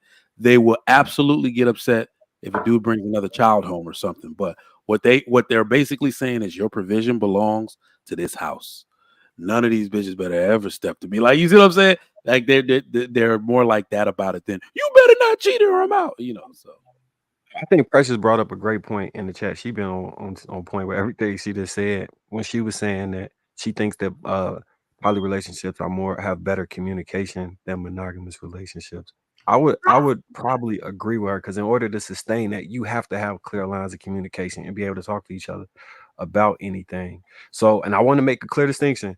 What Shan was talking about was actually cheating, and that is not a poly relationship. Oh, for sure. That's cheating. That's not poly. Poly is when you're married to two people. Let me just tell y'all, now that's a felony in the United States. So it was pushed down to a misdemeanor, and they have legislation right now. Let me just tell you right now. This dude I even have know a the friend, laws. and I'm not gonna say her name. You even know the laws. I have a friend whose husband, y'all, this is a real story. I have a friend whose husband married another person while he was married to her. That's kind of common in the Nigerian community, but that's not common in Atlanta. They want it for papers. So I was like, you want some papers? You got about 3 wives. So they must have just changed that because he got a felony for it. What else is common? Breaking up families and having custody battles where the children is used as emotional pawns. You know, Speak on it. how common is that in Nigeria, Trigger Mike? What did you say? What was the question? What was Not. that? Oh, I was gonna say when it comes to the children, not very. No, okay. How common is that here? The community disgraces the woman for doing shit like that. They still have shame there. Go figure. Ideal word is community. So are we building community or tearing community down? I wonder, what are we doing with that? Well, I don't know where this is going, but I do know at the end of it, we're gonna say polygamy is the solution. So let's just skip to that part. And let's just say this. So now that we've talked about polygamy, what happens to those men who don't get women because all the women have decided to go to certain men? That's literally the circle of life as it's always been. There is nothing. We are trying to solve an unsolvable problem, because when you look at the stats for the percentage of men that have not procreated in history, it's astounding. Like, most women have never found all men attractive or wanted to help them continue their bloodline. So it's just nature taking its natural course. I mean, there's that, but like there's like the growth of the incel community, right? Which is also increasingly becoming more violent. I think, and I really hate to give him credit for this, but I think Chaotic was onto something when he was talking about these sex robots, right? I think that could be the thing that appeases the incel community. They might not be able to pass on their genealogy, but wait, explain that. You said I didn't hear it. What is it? Have you seen some of them robots? Oh, sex robots. Okay. Sex robots, yes. So they may not be able to pass on their genealogy, but they still would have access to sex, which would therefore make them less violent, right? Yes. So Yes. I think that's kind of the trade-off at this point, where they might be frustrated, but we can kind of like simmer that frustration below the boiling point. Yeah, but that is okay. genius. Let's look at how. Let's take this piece. Let's picture this for a second, Oz. You go to Jake's house. Jake has a doll who is his companion. Okay, which is kind of weird because we see that people have videos. It's a little weird, okay. And then he had because it's more than just sex. Because even if people are jumping from sex to sex, they're looking for companionship too, even if it's for a night. You feel me? So now this doll is not only the person he's having sex with. He's got in his head. He's been, that this doll is taking human form because it just to make him feel better about the situation. Basically, the companion part. And so he's cuddling this doll at night. Like, I don't know that that's going. Here's my thing, right? Here's my thing is I would rather that than that man be on the front page of a newspaper or plastered all over social media because he was so frustrated he decided to unalive a bunch of women. Yeah. The doll is way less weird than a man who's reached so much frustration that he's enacting actual violence against real women. Yeah. So not only is it so when we talk about that and we joke about that online, I always kind of cringe, because when women talk about men unaliving women and whoop-de-whoop, I was like, y'all read your history. This stuff has always happened, because the outlet, what we have now is an imbalance that men that actually qualify for women. In the past, women are overlooking those types. The everything that we're talking about, the aggression of men, the savagery of men, you're basically just talking about the nature of men. Men having like sometimes I wish we could create some kind of video or mixed reality, virtual reality situation where a woman could experience the libido of a man and the way that shit is coursing through his body. I work from home. I sit here and get upset that I'm sitting here working and I'm horny as shit and got to call my wife home from work early. That shit bothers me. Can't even focus. I wish women could feel like you. I wish you could feel that running through your body. Then I thought, I have literally a snap of a finger way to deal with that all the time in live action. What about the dudes that don't? Would that ability ever turn into physical aggression, resentment, hatred for the women that are rejecting them? Absolutely it would. And that shit is natural. That's why I'm like, yo, society got to focus on a way to alleviate that from men, because you can shame it all you want. That shit's still going to go down. They're going to start putting spears through people in this motherfucker. So that should be priority one. They have check the back chat. They have Check the back. sex workers. Yeah. So Marcus and I were watching a video the other day of like this woman talking about you need to Cash App me, PayPal me $500 before we go on a date. Like sex work and dating have now blurred the lines, right? And so it is, but like some people think that that's how you date, right? And so we could say utilize sex work, but if there's no clear distinction between sex work and viable partners, I think that's like really shaky ground to put somebody in, right? Well, let me just tell you this: if a woman is asking you to send her money, she's not into you like that. I'm just telling you, she's just not into you. Not yet. Now she could be later on. But at this very given moment, she's not into you like that. So you can look at it. Please move accordingly. Just saying. Did you check the back chat? I did. I told you. If she came up, what's your question? I told you that's fine. You can drop the link. Give it the link. But I get what you're saying.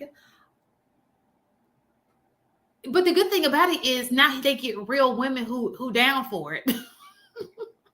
They ain't gotta go to a prostitute. She's going to date now. It was like Cash App me. Yeah, I think it's a temporary fix.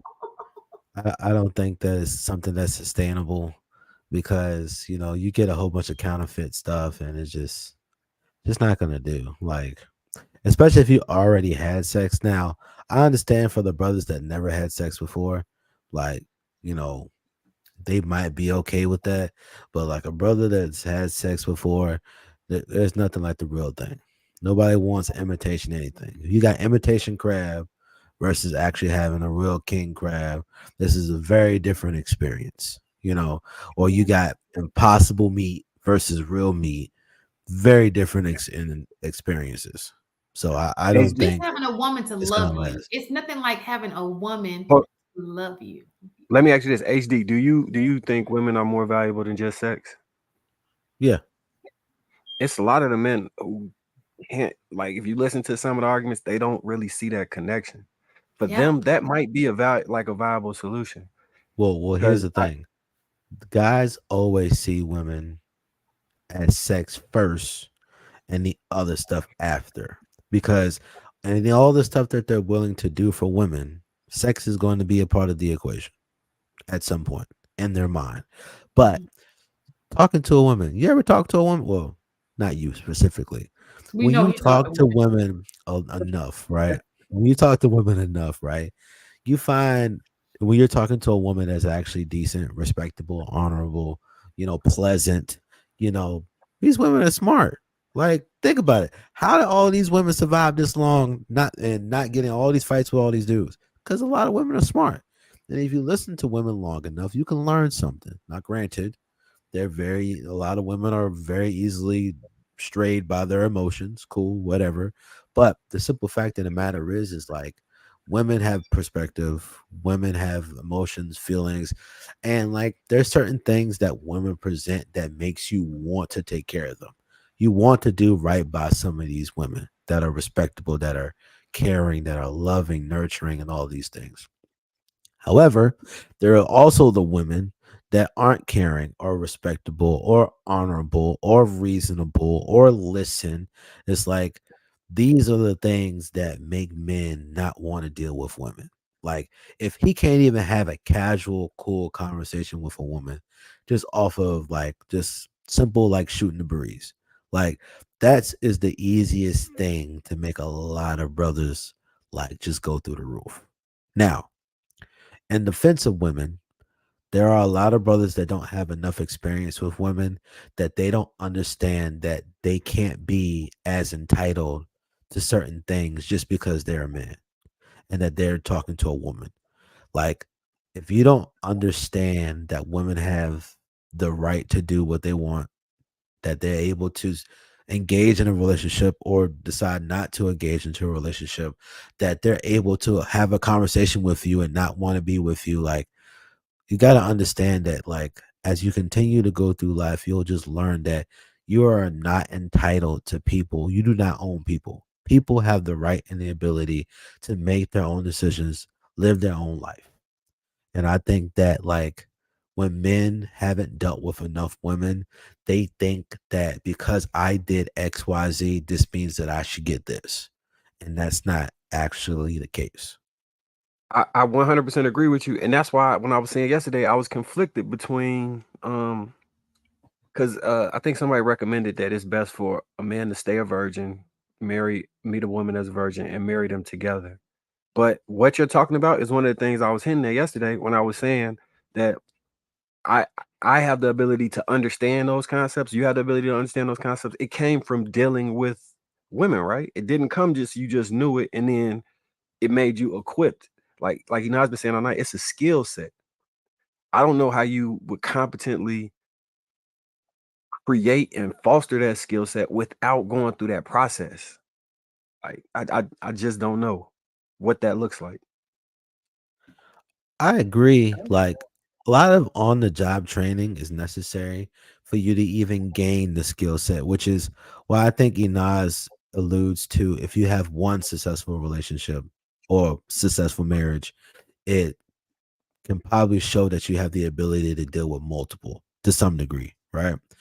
But even so, there's going to be growing pains. There's going to be a learning curve, because my biggest argument and roadblock to polygamy in general is the fact that you have to have multiple people on one accord and of the same mind. Because how can two walk together unless they agree? If y'all don't have a base fundamental agreement as far as an understanding of how this is supposed to go, there is no way possible that it makes logical sense to me that if y'all fundamentally do not believe that this should be a thing, how it could ever work. Which is why I say, like, in the US, it makes very little sense to me to believe that women are just gonna all of a sudden want to share men voluntarily as far as in a marriage. Because a lot of times women just want to get what they want now and just go on about their business just like the men. But when we're talking about a legitimate, I'm married to you and you're married and he's also married to this other person here, typically women ain't trying to do that. Not in America, because I think it's that not happening. so I think that let me just say Agree. this real fast because I'll forget. I don't think that that's true. I think that the reason they look down on it is because when it comes to now is because there's only one spot. Okay, so she's my competition for that one spot. I think that if it were open to say that there are two spots, I think that women. I could be wrong. And if it were decently, if it was something that everybody, society approved, I think that women would think, okay, he got two spots. I think the only reason why we're the way that we are is because you're competing for that one spot. Everybody wants to be the wife. You understand what I'm saying? So it looks that way. There's competition because you're like, that's my spot. But if there were more spots available, I do think that some women, if it means that I'm going to get the guy that I want, not the one that I need and I want, I think they'll go for it. I think so. I'm 100% in agreement with that, HD. Because remember, first off, this socially constructed bullshit that we created, it gave them a choice. That's the only reason they're behaving. So turn this place into Israel. Turn this place into what that whole region looks like right now. And we didn't ask for that. No, I'm just saying they don't have a choice in that type of post-apocalyptic world. You got to understand, like, just take away some of these social constructs. Some women in America have only ever known this construct. This shit isn't actually real. That's what I tell people all the time. It's a utopia we created with phony laws. Like, literally one day, some of the people in jail are going to wake up feeling really upset. They'd be like, man, all this shit is made up. This shit ain't even, I let them jail me and put me behind bars for some made up ass rules and guidelines, right? So what nature dictates is that no, they don't really have a choice, because the women that are the most unruly, most uncooperative, all of that, they tend not to get married. And then they get into the older age and they start to realize that, oh, this shit wasn't about me at all. It's about survival. It's about making sure my children and the legacy that we put out. Because remember, even though a lot of them aren't getting married, they still have kids. So put your kids in competition with the other kids, and where will their kids line up, right? So they'll start to say, well, shit, all I had to do was attach myself to such and such who got his shit together, because for all these women that get with, had to have baby daddies that ain't shit, I bet you they also know one dude they passed up that take care of his family, that dude that did the shit the right way. So they'll finally, if the, like Chan said, that spot opens up, they'll be like, damn, I Bro, should have did it the whole time, and this shit open up now. Let me go ahead and get in there. So to HD point earlier, I think that my understanding of this, the concept that you described, was if two can't become one, then they can't move forward, right? If you ever hear me talk about relationships, that's kind of what I'm embodying when that's what I envision when I'm speaking about that. I'm saying that if there's no clear like person that she could look up to, or that's a leader of that relationship, then you will always run into that. And that may be why there's so many divorces currently, because not all men see themselves as a leader. And in not seeing yourself as one, it lends credence for the relationship to turn out in a place where y'all meet a fork in the road and go in separate directions.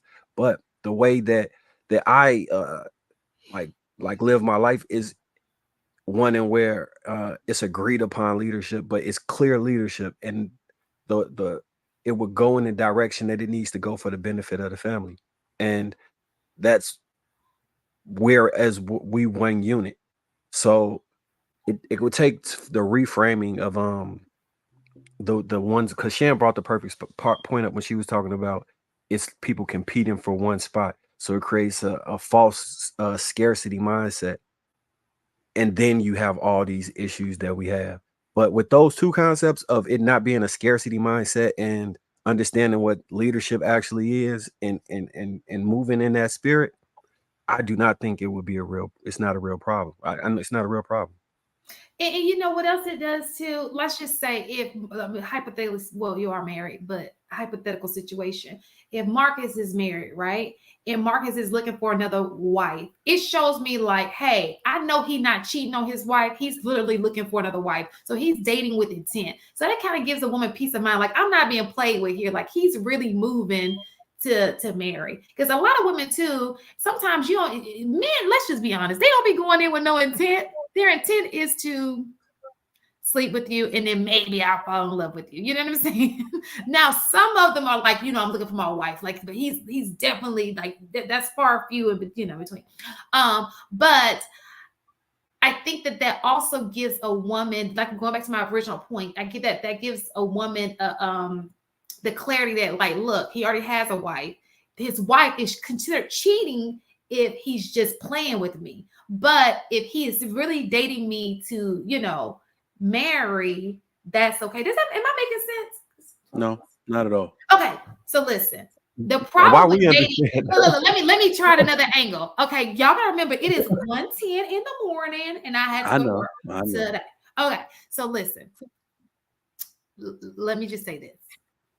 You have men, a lot of them, who don't date with intent, right? Yeah, I agree. They're playing with women. When you meet a man, let's just say polygamy is legal. When you meet a man who is married, his wife is only going to tolerate him looking for another wife, not a playmate. You understand what I'm saying? Because then that will be cheating. So we can think, we can go in thinking like, okay, he's not here to play. He's intentionally dating. So that gets me to thinking, okay, I can take him serious because I know that he's really looking for another wife. Does that make sense? I can mansplain it for you. Trigger Mike, all she's saying is if he outside with and he's already married and he's not trying to cheat, then he'll more than likely be looking for another wife. It was that simple.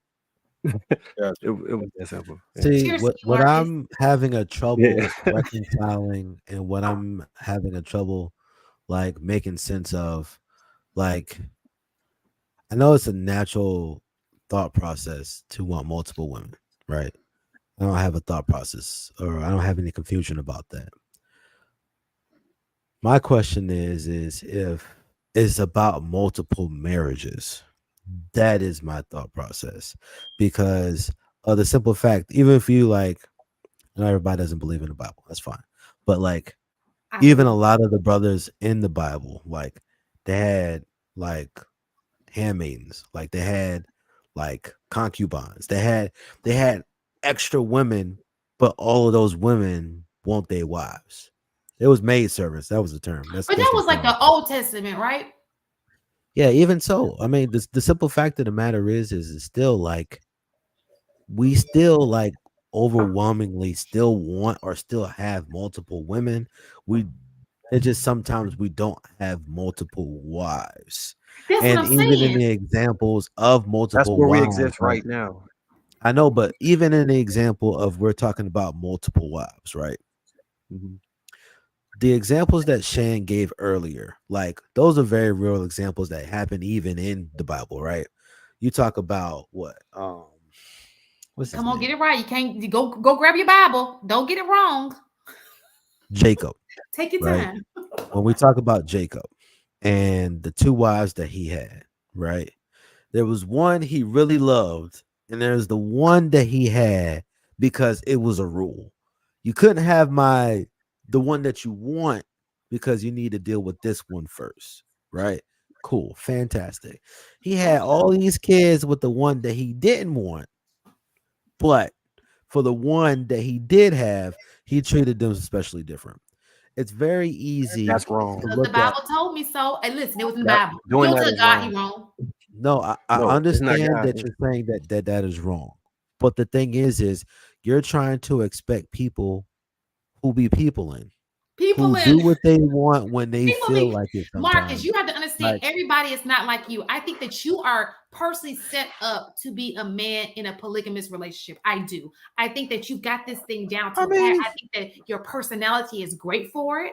I do believe that a person who enters in as a second person relationship would not be treated any different than your first wife. I get that. Every man ain't you, Marcus. Most of the time, you on here fighting against dudes. Every week, you fighting against a dude's thoughts. So we know men aren't like you. Okay.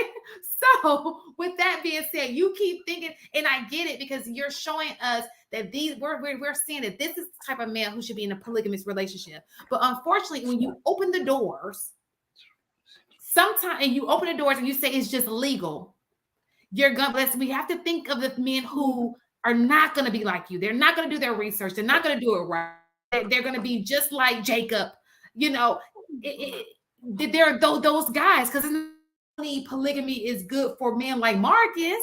It's gonna be legal for anybody, and that's when it starts getting screwed up, just like it's screwed up now in the dating market. I 100% agree with you. I just think that I don't think it should be illegal, right? So I agree with you that people should not be engaging in this. No, you're right. I mean, you're right. I agree with you. On Maybe a that. I just polygamy don't think certificate. Maybe you should go to school for. I don't know. yeah, like I think we need relationship school. You know what? A They should have relationship added. They needed de-escalation within school. Like, how about that? We needed because there's no way we as adults don't know how to speak to each other and calm down. You know what I'm saying? That is crazy. Like when you really think about it, I'm teaching my children now how to do that.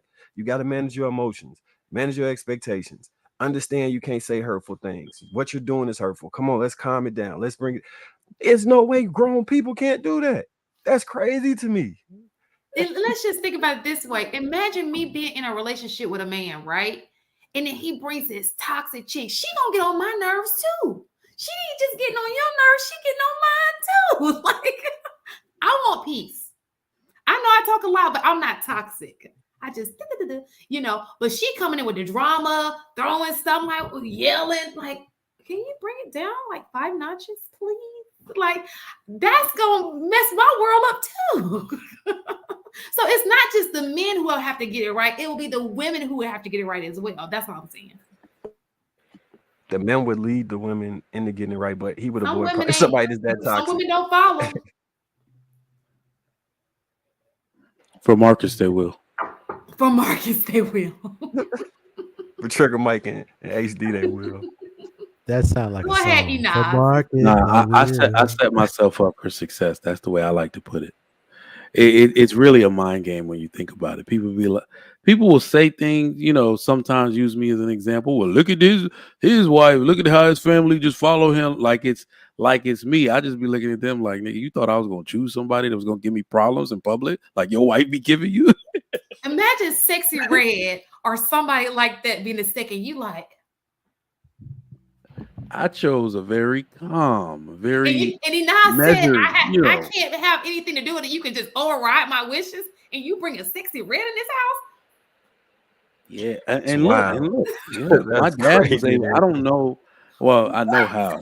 My dad was able to spot all the feistiness in the women that I was dating previously, but like the first time meeting them. But I think it's because in certain cultures, people are really big on respect and eye contact and wanting to engage. Like they know that leads to. I'd be like, get rid of her, bro. She has no kind of deference or respect for authority or elder. Like, you know what I mean? I'd be like, damn, you could read all that. You don't even know her. No, they know enough. They know certain women would have gave me problems, and I'd probably be divorced already. Like that was hurtful to me at that time because that was my college girlfriend, and you want to do what's right by the woman. Because I was like, damn, I've been taking this woman's body for 4 years straight. I might as well marry her. Like, you know what I'm saying? So I just thought that's the way it's supposed to go. I'm gonna marry my college sweetheart. That dude kept telling me to get rid of her. Don't do it. She's not the one. He was right. Like, I think I got that same skill, but it's ingrained biologically because I'm completely turned off by what you described. Like, if I'm around somebody that's like fighting me and doing or trying to fight me or trying to be argument, like I zone out. Like I'd be like, oh hell no, I can't wait till I can escape from having to be in this moment with you We gonna right now. both escape. Yeah, Where you going? like, You brought this. Imagine now you got two people with headaches instead of one. Damn. Yeah, because men. So I've been wanting to say this too because I've been heard saying men make wives, and what I mean is that we just put rings. We make the title. We give you the title of wife by putting a ring on your finger, but really wives and wife material, they're really supposed to be like grocery store package. Like they're supposed to be already put together. They're a package waiting for you. Like, look at how people used to do it. Men used to come off of the oil rig and be like, I've done 3 years. I got a sizable 401k. I got enough money to buy a house. I'm looking for a wife. And people would literally point him and say, and on the town and be like, go to this house, that house, that house, that house. They got prepackaged wives. All the women were raised correctly. They know how to speak to men. Like, you see what I'm saying? So I think that's what men are missing nowadays because that's really the woman most men should go after. It's like, okay, well, what woman already has all these characteristics rather than thinking you have to make somebody into something or wait for her to develop a certain deference and respect for you? No, it's not. It don't work like that. So I agree with you to a certain extent. I think there's like a baseline understanding that's mandatory, right? But unlike groceries, I would say women are maybe more like appliances. You got to calibrate it to your preferences. Because every man's preferences are a little bit different, right? And so you got to leave room for a little bit of that calibration, right? It's not, women can't by nature be a one size fits all. It doesn't work optimally that way. It might work sufficiently, but I don't think those are the most successful relationships. Those are the ones where, he doesn't really hate his wife, but he doesn't love her either. She doesn't really hate him, but she just, is just mindlessly following her duty. It's not that the love that comes behind it, right? It's like, you could tell when somebody put their heart and soul into their food versus like they're just going through the motions. It's the same thing, right? Like there needs to be some space because for the people who are religious, God wouldn't have made women malleable if it didn't have purpose, right? There needs to be some level of molding. You can't just rip her out of the package and just put her in your home and everything just functions. There has to be a building process. But I wanted to backtrack a little bit to what Shan was saying. So I know not everybody's Muslim. I know not everybody follows the same religion or rules and stuff like that, right? But there's two things to offset what you're talking about in the scenario of bringing Sexy Red home. One is in Islam, women have the right to have separate dwellings. They could forfeit that right if they want to, but they do have the right to have separate dwellings. So he could keep her over there and you could be over here and not have to interact with her. So that's one solution.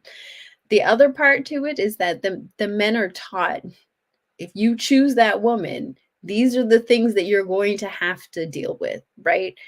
And most men who want to opt into polygamy are saying that's too much work. I still want to maintain a level of peace in my home. I just can't afford to bring her, even if he is attracted to her, I just can't afford to bring her into the fold because I don't want to have to micromanage everything on every level to maintain the peace. But there again, you're talking about people who are like Marky Mark. We're talking about the average Americans these days. Okay, if we were to make polygamy legal in the US of A, under the circumstances in which we reside today. I mean, judging by that, I would say marriage shouldn't be legal nor having kids because the same people who can't develop these initial monogamous relationships or these initial good parenting situations are the same people. So I don't think it would change much. Most people should be having kids. I agree. Yeah. I don't think it'll change much except for allowing the people who probably would do right by that to actually foster and create an example versus, I mean, the people that made, like, I don't know, on Instagram and TikTok, maybe. I'm not been on TikTok like that. But I think people are coming to the forefront and showing that example. I just found out that Warren Buffett was actually polygamous. Did you know that? Didn't y'all know that? How many wives does he have? I did not know. Yeah, too. Yeah. He had to, like he gave one up or one. Well, so let me see. So I guess think the only one way you might can have. legally do this is if you take one overseas, right? And then marry one here. Yeah, you know, that is probably one of the reasons I'm afraid. If you go back home now or to Africa now, like a few of my cousins have made jokes like, man, right now the way that scene looks, they're like, don't go, because people are trying to go over there to live. From America, they're trying to go back there to live. There's a lot of money to be made. There's like a nightlife scene now, all this type of stuff. So they're like, one thing is that if you weren't, my cousin said, he's like, if you weren't into polygamy, all these women, and they do it different out there. Their fathers will come to you. They're looking for well put together men. Be like, hey, I got a daughter. You'll be like, I got a wife. They'll be like, Anso, Anso, do you want another one? I have another one for you. Please take off my beef food. So they're like, look, I'm trying to finance in this. And you know what's so funny? You brought that point up because I even think of like dads, because I know my dad. I think about my dad. I personally think you're right. Like it's for men, even I think that the pool is so small that even dads will be on board at this point. Like, look, I'm not giving my daughter to you. I'd rather give it to, even though he has a wife, because it's just so little. Like these men aren't even, a lot of men aren't even dad approved. Oh, yeah. People who have dads. Oh, yeah. These men lucking out by getting women because have y'all ever noticed that it's always been a sliding scale too? Because I used to wonder, like, how do we have such a high divorce rate? So it's always been a little bit of polygamy and a little bit of age gap dating, or I'm sorry, age gap marriage involved to keep the numbers of marriage high. So your 25 would be with a 50. And I'm sorry. Even in the countries like Nigeria and all that type of stuff, from what I can remember, they have a situation for everything. Meaning a girl who slipped up and had a baby, you automatically got to get married to a widower that's 55 years old. Like, you see what I'm saying? Because you got a baby now. You can't be picky. He'll take care of you and that baby and leave you and that baby an inheritance. You see what I'm saying? So it's like, yeah, you got to Yeah, marry a just here. 55-year-old dude now. So they've always had fixes for this. I think women are just rejecting them and then try to double back later, like, oh, no, I'm ready to be married now. Like, nah, you No, must. so I agree with you. I do think that women are rejecting them, and the women who are accepting it are only doing it for the monetary gain. Because I know a Yeah. lot of women who will take on that role, and then next thing you know, that poor man Mm-hmm. getting left, bless his little heart. Yeah, we're gonna get these laws changed. Don't worry, it's gonna happen. Bless his You little see it heart. year over year now. They smacking feminism in the face with these laws. It's gonna happen. Well, what you They want in the the law to process do? of it. What do I want the law to be? Mandatory joint custody. You keep the kid for 9 years. I agree. Why it Oh should yeah. be listen, mandatory unless he crazy certifiable, like mandatory joint. Okay, Listen, so check this out. This is simple. This is Trigger Mike, the governor of Texas. All right. Say amen if you will want it to be so. I know y'all know some of y'all think I'm a terrorist, but I will change lives out here. Okay. Mandatory joint custody for sure. automatically. If you lie, because you know that's gonna happen. If you lie on the man or on the woman trying to make them seem like an unfit parent, you will go to jail for a minimum of 10 years. If you try to build a false case against them, defaming them as a viable parent. I That think takes that care. should be the law on anything you lie on a person with. But yes, absolutely. Yes. So, but you know, it's going to be especially prevalent in the custody battles. The woman gets the child for the first 9 years of its life. The man has to pay her the mandatory amount of child support. On the child's 9th birthday, that woman must turn over that child Now that's to not the what I father. agreed to. That's not what I agreed to. So what I agreed to is joint custody. Whatever point we divorce, we are joint. Whether it be a week on, week off, you think, bro, you get your skin because what you're trying to do is step in when it's easy. Absolutely No, not. You no. gotta What go I'm to the saying night is that and remember change some somebody. Hold on. diapers.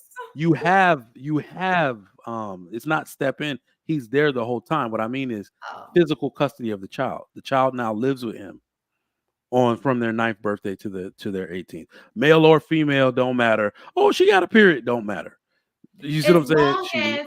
She As lives with long the oh, father. go ahead. I'm sorry. I do apologize. I'm Yeah, sorry. so and the woman has to pay him child support for the second half of those 9 years. That is fair all the way down the line. I know so that I think that that's circumstantial, and the reason why I say that is in either case, whether it be hers or his, I think it should be a non-toxic household. Meaning, because a lot of times what men do, especially and women too nowadays, because these women trifling, have women in and out the house because they want a woman to take care of it. Like, it should definitely be a situational bait. We're not dealing with the same people we had years ago where this would have worked. Definitely need to look. And as a teacher, I have seen households that are just, I don't even know, defects needs to step in ASAP. So, and that's both for men and women. That's not just for women, that's for men and women. So I had a man who has custody of his kid who walked up in there with a strung out lighter skinned woman who's not a black race, and she looked ever so often like a prostitute. And I was like, is he a pimp? You know what, That Shan? was not a good situation. I may be capping right now, or I may be skewing the numbers. From all the single fathers that I've known and I've been exposed to, them bringing women through the crib was like never a problem. Like it's not. I don't think it's really a thing. Every dude on this panel has been the guy sliding through a single mom's crib and like, yo, your son just saw me. You don't care. You know what I mean? But I don't think dad's bringing. I'm telling you, dad's bringing random women. So here's why I think it is, Shan. Not only do most men won't do that, meaning nah. You could just come over. In fact, you got an excuse not to spend time with her and make her a slide. Yeah, my kids are here right now. You can't come through. So he don't got to spend time with her. But then I think the other end of that is the woman saying, if you're dating or you're with a sensible woman saying, I ain't coming over there, your kid's over there. Right. So, I don't really know a lot of dudes that are like, yeah, this chick was walking around in her underwear and my kids were there. Like, I don't think that happens a lot. So this is what I'm saying. I think that you are around people who have like minds of you. I think there are great men in the world. I mean, in any situation. No. Because let's just not forget there are half of men and women, I'm not just putting this on men, who are unmarriageable. They are not married for a reason, okay? Mhm. So with that being said, they are out in the streets, okay? So with also being said, I have seen situations where there's a different woman who shows up at conferences. Mhm. You understand what I'm saying? So I see this from, and not to say that that doesn't happen to the woman. I'm just telling you what I see, because men tend to bring her on as the womanly role, and so she involves her thinking like, oh, she'll take over this position. Whereas women, if they freak nasty, they kind of keep it freak nasty, which ain't no better, but they don't bring them into the conference room. You understand what I'm saying? You know yeah. So I'm just saying there are toxic people. I think that you are right, because the guys that I'm around that are great fathers, I see it too. And there are many. Okay. And I do think that they get the short end of the stick. The ones who try get the short end of the stick. And that is not right at all. But I'm talking about the other toxic ones that are not that way. We cannot act like they do not exist. Okay. And I'm just talking about those people, not the good ones. The good dads are daddying. Every day they are daddying, and they are doing a great job at it with the circumstance they are given. We're not talking about those. We talk about Ray and whoever the names is. Yeah. And to that point, because we talked about that before, we always say that these men go out and find women to help them. Some of them do, but I'm telling you, women flock. It's just a different thing. Whereas children will keep a man from being, some men from being serious with a woman. They're like, nah, I ain't trying to deal with that. I'm not trying to have those issues. For some reason, women flock to men with children. They just flock to them. And, we look at it like, oh, he needs help with the kids. He went looking for help. I don't think I would ever need to look for help. I think I got women in waiting right now, and I'm still married. I keep trying to decode signals like, what is she trying to say? She's trying to say, I will be a stepmama to your kids. And let your wife fuck up. Like, you see what I'm saying? I'm trying to read, like I went to homecoming. And you know how it is when people get drunk on the yard and like, oh my God, they do that long neck hug, and they got your neck and they saying weird shit in your ear like, oh my God, you're such a good dad. I live for your stories and your Instagram stories. But look, man, your wife is it. I'm like, what? What did you just say? So they're telling me that it don't matter if I have kids or not. If I'm ever single again, hit me up. Women just gravitate to men with kids. I'm telling you. Let me tell you this. No. Let me say this. It just means that you may be a good candidate for the polygamous relationship, okay? Meaning they see you as a good candidate to be wife number 2. That's what that means, okay? So, right. That is not point, happening. HD. Look, listen what I'm saying. That is not happening in every case. How often do we see TikTok or a situation where there's a woman who don't even like your kids? And she gonna tell you, them ain't my kids. Them are your kids. Or you think they're in on loving your kids. Next thing you know, you don't even have a relationship with your kids anymore because she done took you away from your kids. So those situations do exist. Yes, there are women like you that find a good man. They're like, you know what? He's a great husband. He's a great dad. He has he treats his wife right. I want a piece of that. Absolutely. But we talk about the other half who not rolling like that. I met a dude. Let me see. I met this one dude, y'all.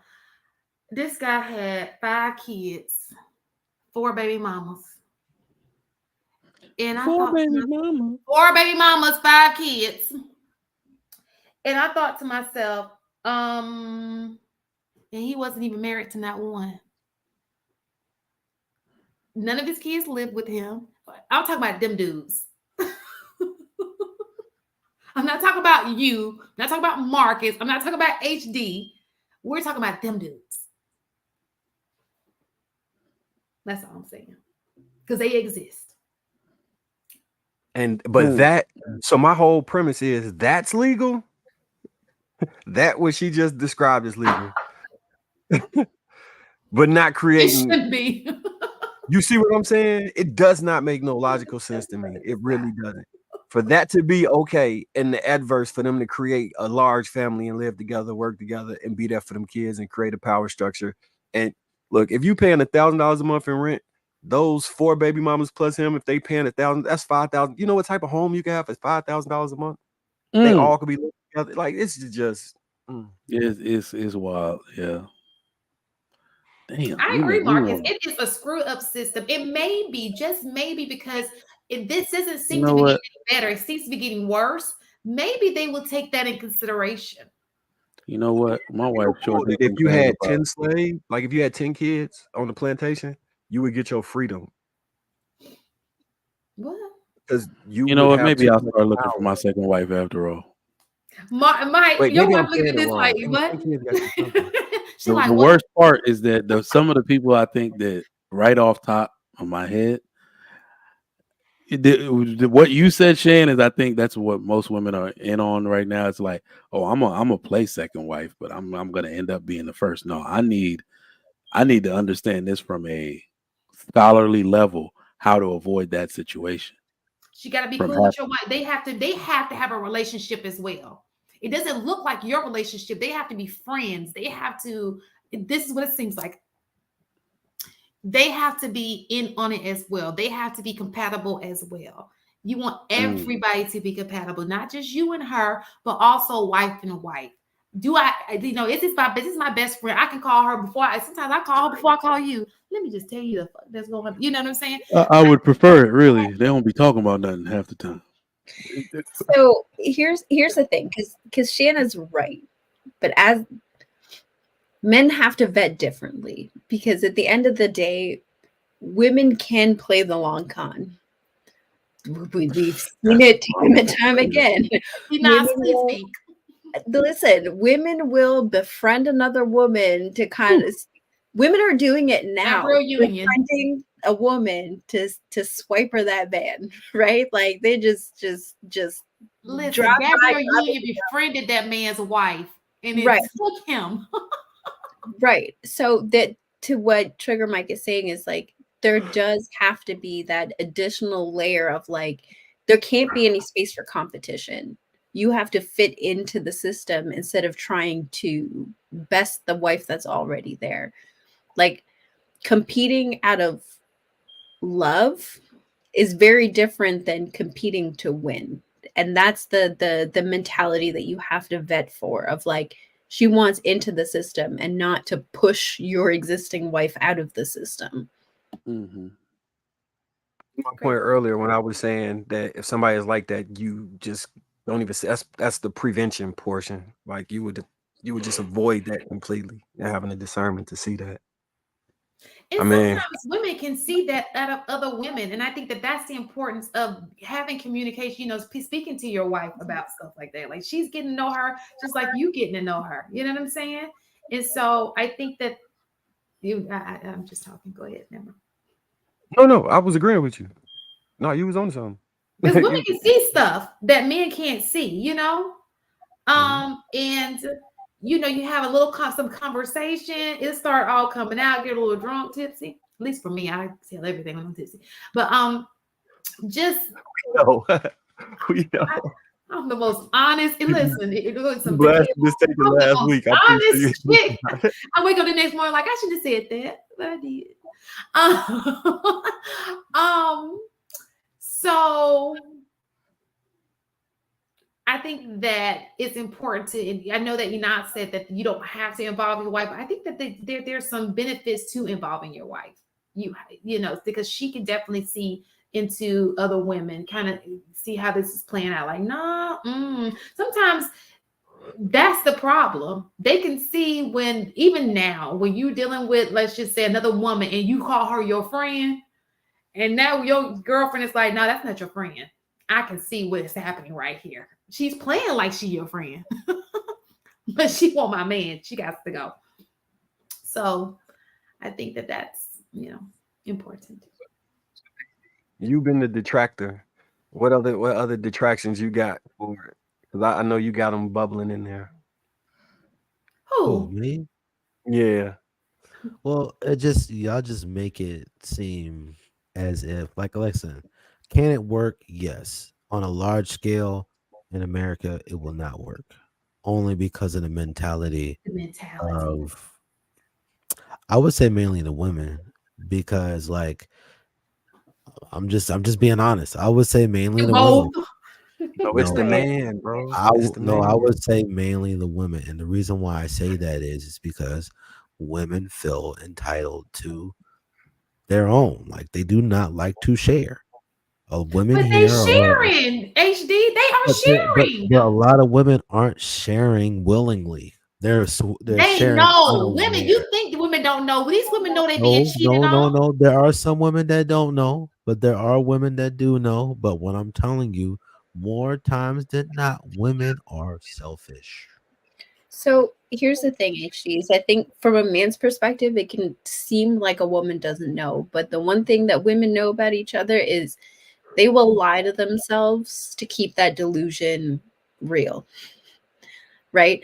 Women know whether it's your intuition, whether it's like you've seen things, whether you've The way heard. he's acting is a little different. Yeah, Very women will lie to themselves and somehow find a way to rationalize things to continue to live in that delusion. But I wanted to say this, right? The fact that Trigger Mike has a mental tally of women who were already looking to play the second wife is proof enough, Yeah. right? I don't think he's the anomaly. I think most men who were good husbands, good fathers, actively have at least 2 or 3 women in their head that have already not just observed, but observed and expressed, I'm willing to take that role, Yeah. right? Alluding to what I said earlier, women saying they're not going for it is to deter the men who aren't qualified in their mind to have multiple women. They don't want to broadcast it because then somebody turns around and says, well, didn't you say this on this podcast? Didn't you say this on your Instagram post? And she doesn't want to be like, not for you, right? She's trying to preserve that level of herself where when the right man does come along, where she does feel like that, she has the space to vocalize, well, I didn't think about it before, but like, maybe talk to me a little bit more about it. Let me hear your perspective about it. And she'll allude to the fact that she can be convinced by you, right? It's your job as a man to suss out what her intentions are behind that. But way more women are okay with it than are actually vocalizing that they're not. Let And me look at add it to, this way, Mark. Mike. It's women. I know we hear about the side chick, right? And we give her a bad name, but it's women who really don't want to be the side chick, but they are. so I was actually just gonna say that. So HD, look at it this way. A long time ago, my OG frat brother, we were talking about a situation I was having where I kind of got embarrassed because I got caught out with my, I don't know, I guess another girl, but my main girl was also at the frat party, right? So he said, this is what y'all young boys' problems is. Y'all keep lying to these women. Tell them the truth and they gonna mess with you anyway. I thought he was crazy for doing that. And I started doing what he said. When you give them so if when I gave them a choice, literally probably 80% of the time they would not take it well at first. They might have left, and then all of a sudden they just act like everything was natural, which was basically them giving consent to, well, I know what you're doing out here in these streets. I'm just not willing to stop fucking with you. So then if they're willing to do that, willingly play the other one, not even the other woman, but know that you have other women, they already consenting. It's just that we're not giving them, society is making them shame cheating and want exclusivity and all this stuff because it's a part of the equality boss bitch narrative.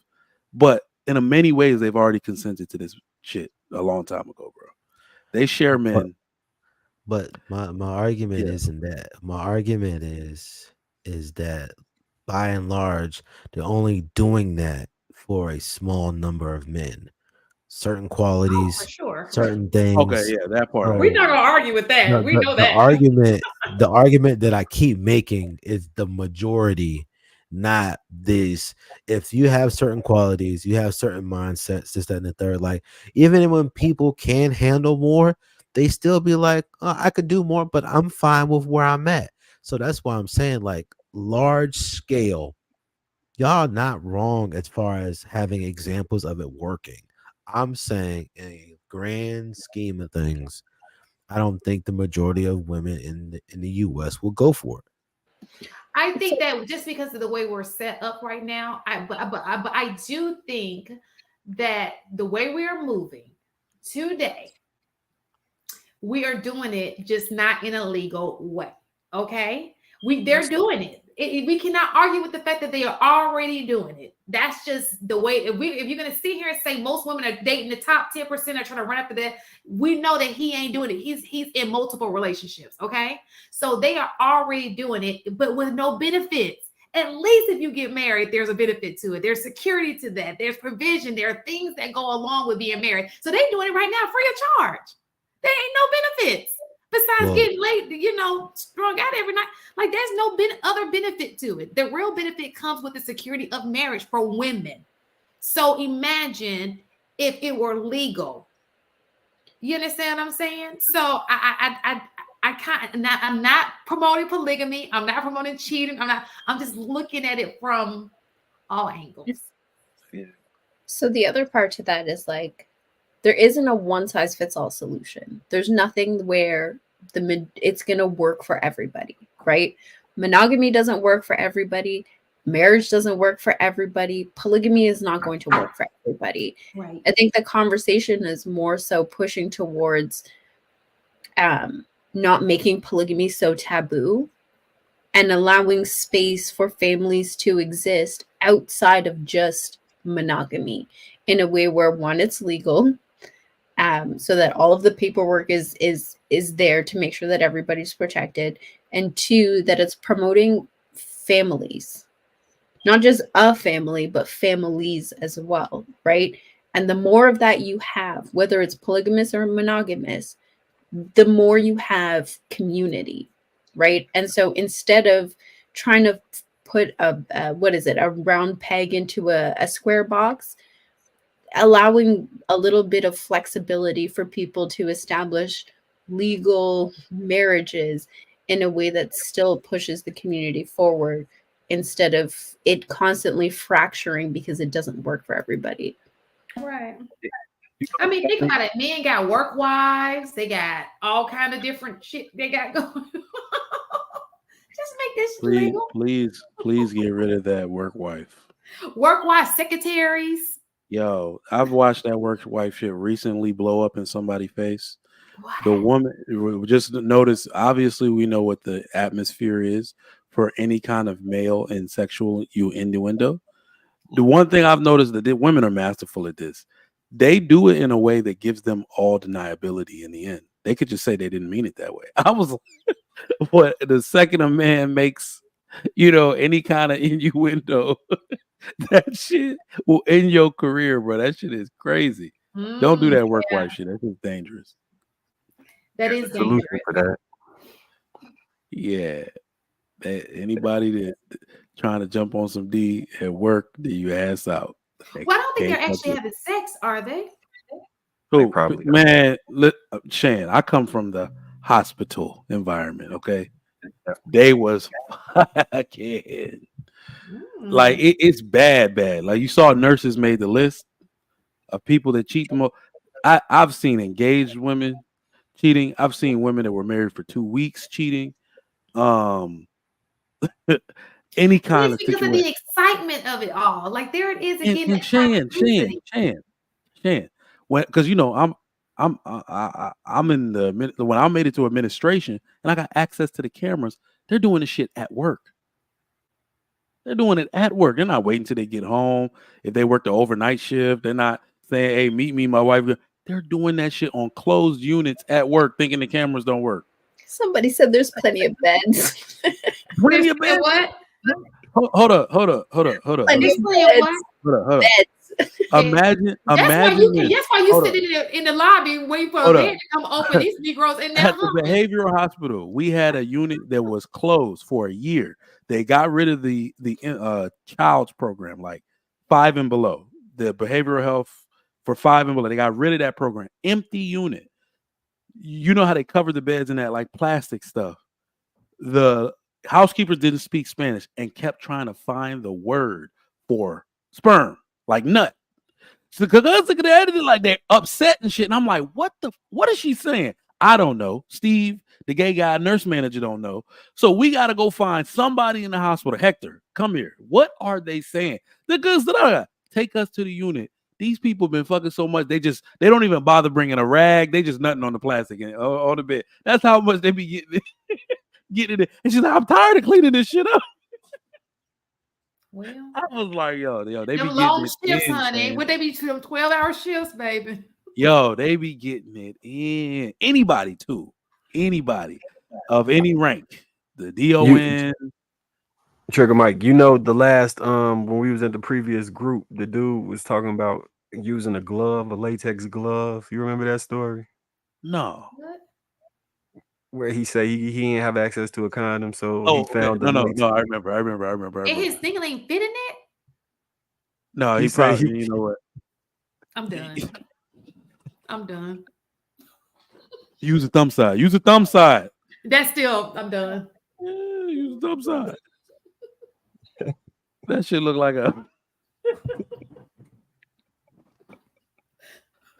He kept that to himself.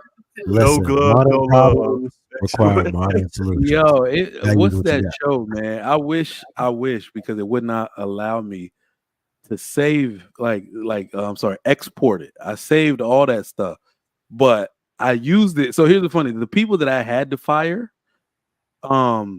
here's how they used to get you. The people that smoke. I'm sorry, this is when hospitals still allowed people that smoked. So you saw a bunch of non-smokers taking smoke breaks, right? So you were like, smoke break, you left the unit for 30 minutes. That put us out of compliance. So when I was firing people were trying to get real technical and was like, no, I made it back in 30 minutes. And I'd be like, there was not a smoke break. And I just pause and look. And they'd be like, what you mean? Oh shit, that nigga caught me fucking okay. Like they would be thinking in their head, like, a break for smoking? Say that again. You guys just give people a break for smoking, like a smoke break? Smoke breaks used to be look, aside from hospitals saying that people they test it in your blood now too, that people can't smoke, it was something we could not like schedule for, because you remember nurses can't leave the unit with patients on it, or two nurses, right? If there's 2 nurses per unit, they would add up the smoke breaks people took, it would amount up to like four breaks.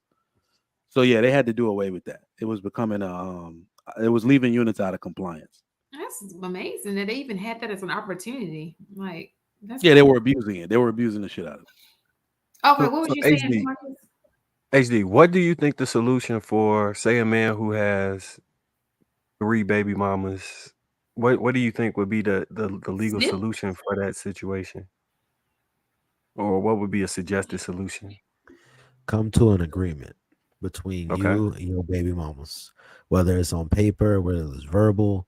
I mean, listen, there's protection that you can put in, even outside of marriage, that you can protect and leave in a will, cover bank accounts, put your funds, make deals, and all this other stuff. But overall, like, the issue is, it's not that, people aren't having these situations like multiple baby mamas and multiple baby dads, all this other stuff. The issue is that these things could have been prevented, but they weren't. So we are trying to fix issues that should have never been an issue, because people are out here willy-nilly with the freedom to do whatever they want. So, except the right thing. Well, you're right. And, oftentimes it's like, even when you talk about preventing pregnancy, right? You got, deletions, you got contraceptives, but the simplest, most effective solution is just not to have sex. But that's not on the table for most people, because the reality is sex feels great. If sex didn't feel as good, we wouldn't be engaging in it as much. But because it feels good and we're not really caring about the responsibilities, like I tell any woman, like, if I'm willing to have sex with you, I've already considered you having my child, and what that means. Most brothers ain't thinking about that. They literally just been like, listen, this is about to feel great. I'm here for a good time, not a long time, and I'm gonna get my rocks off. I'm gonna roll. But it's just like, I just think that, like, I don't have as much of an issue with polygamy as I once did. Um, I have some hesitations and whatnot as far as the long term effectiveness of it, but overall, I'm like, listen, if you got a household that are in agreement and that they are on one accord and that they are listeners and respecters and honorable and stuff like that, you have the greatest chance of it succeeding. But if you do not have that situation where you have reasonable people that listen, that are flexible, and then actually on one accord, like you're asking for the same things that we already got. A bunch of situationships, everything is jacked up, and then you got more people jacked up in the same household than the one or two people that was in the household before. So I always just caution, like, listen, like, tread softly, be careful, because the reality is that if y'all, meaning men and women, aren't willing to work together, we're all doomed. There's no way we can move forward if we don't work together. Agreed. Yeah, I agree. What do you think society would look like if, let's say, the men that was capable of it, even in a non-sexual way? I know Honestly. everybody against being Well, a stepdad and all of that. What do you think that solution would be if those men had active roles in those women and kids' lives, just universally, like similar to like a all day Big Brother program? What would the end result be? well, I think it would look cool in the long run. There would just be a lot of growing pains because, like I said, like you have to deal with people's entitlement first before you can actually get to the benefits of the things that you're introducing. Like, Yeah.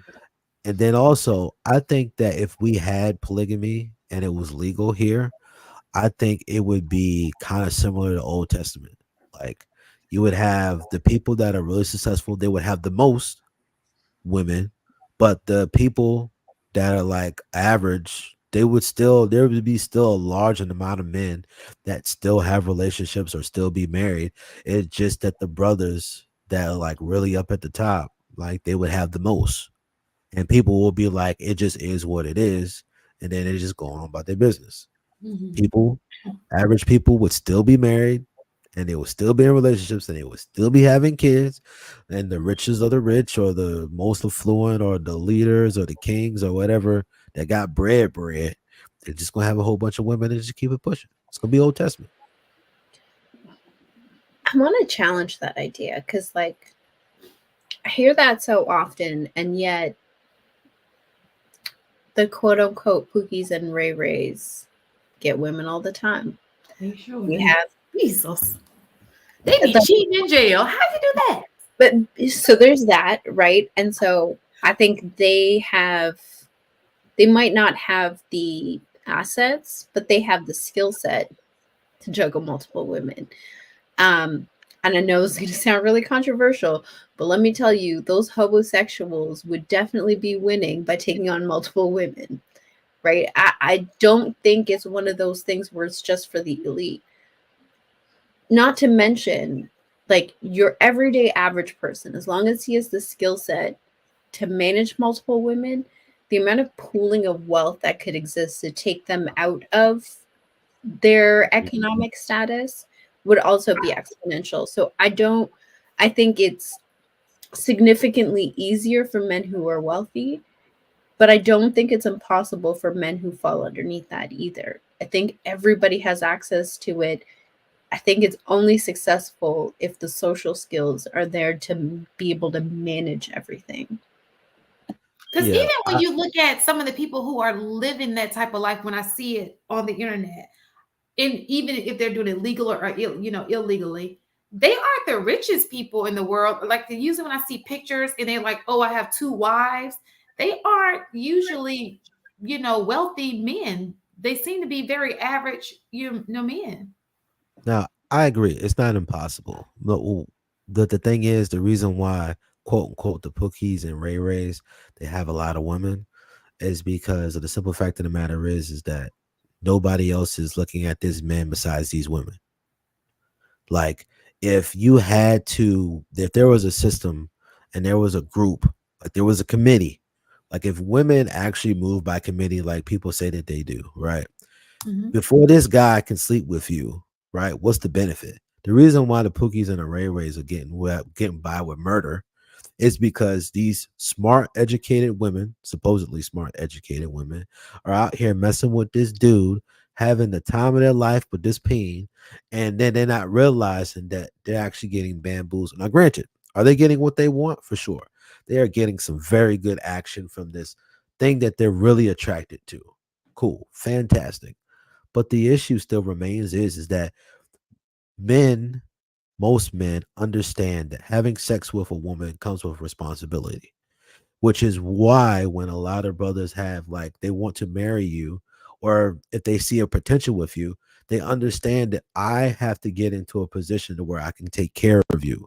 If a man is willing to sleep with you but not take care of you in any way, shape, or form, help you in anything, bro, woman, you are effed up in the game. Like you got to understand, like, yo, listen, even though sex is technically an equal exchange, you giving your body, he giving his body, right? It's technically an equal exchange. However, men understand that we have to be givers. Women are receivers. So that means that if this brother ain't willing to give you anything else besides pain, it's your fault, man. You shouldn't be, women should not be sleeping with a guy that only gives them pain. Shouldn't.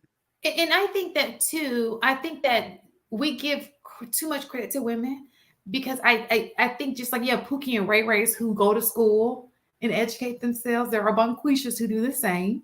So they are usually attracted to their tribe, so to speak. Just because she's educated does not mean that's not her tribe, because it goes by where she was raised. These are the men that she was raised around. Her dad is probably just like them, So I think that what you're looking at is like, oh, this good woman, but I think you have to look a little deeper into that, because most women aren't like looking at Pookie and Ray Ray like, oh, that's the man I want to, to be the father of my kid. Unless that's what she was raised around. Those are the men that she's attracted to, because those are the men that are part of her tribe.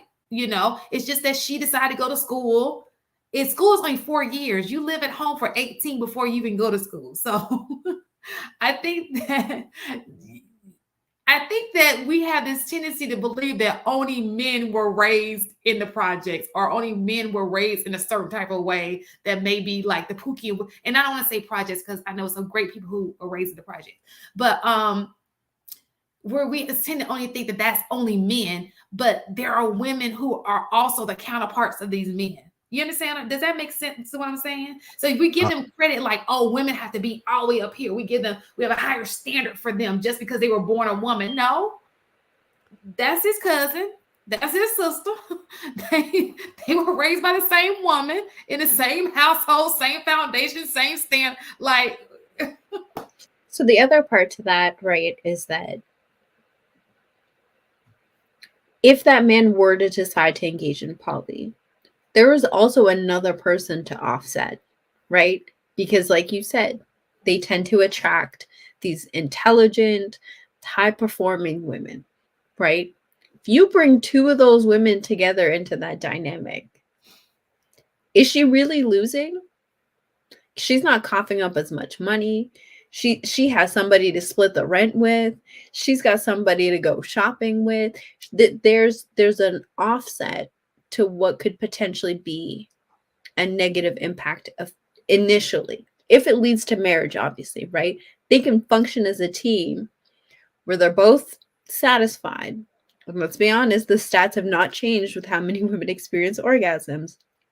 They're both satisfied. They don't feel like they're losing anything because you still get a teammate and there's still a man in the mix, right? It's like the Golden Girls, but with a man. Yeah. I'm not saying that it's ideal. I'm not encouraging this behavior. I'm just saying that there's a possibility where there is a solution within the thing that we identify as a problem in the community.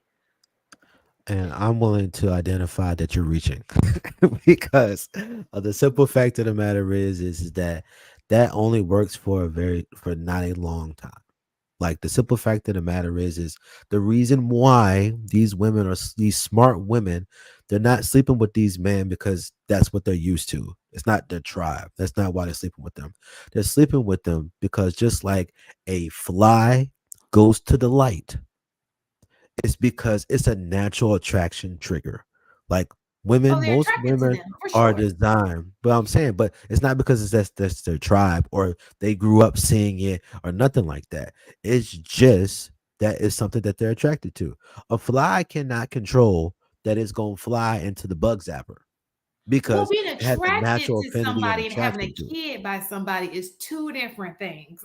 I mean, that's fine, but what I'm just speaking to is not because I just don't agree with what you were saying as far as it was their tribe or nah. It's just the Well, fact of the matter is this guy provided something that she was attracted to. Whether it was smart to be with him or not, it did not matter. She wasn't thinking about anything. All she saw was like, ooh, I like. Just like if you saw a piece of cake that you really like. Oh, I like cake. I'm gonna go eat cake. Same situation. She seen a dude that she thought was attractive, no matter her education, her thought process, none of that came into play. All it came was natural instinct of, ooh, I like this, and I'm going after it. That's all that it was. and let's not underestimate a smooth talker. You know, one thing about these pookies, honey, they are some smooth talkers. They are they that attraction not only comes physical because they be in the gym looking ever so ripped, but their mouthpiece, like they have a way of, and women are emotional creatures. When you get in that head, that heart's gonna follow, and then they lose their head because now their heart is involved and they ain't thinking about shit else. So I think that it's a combination of a lot of things. Like these men are they just know, they have a way with words. They know how to, because let me just tell you this. I've seen, like these little drug dealers, right?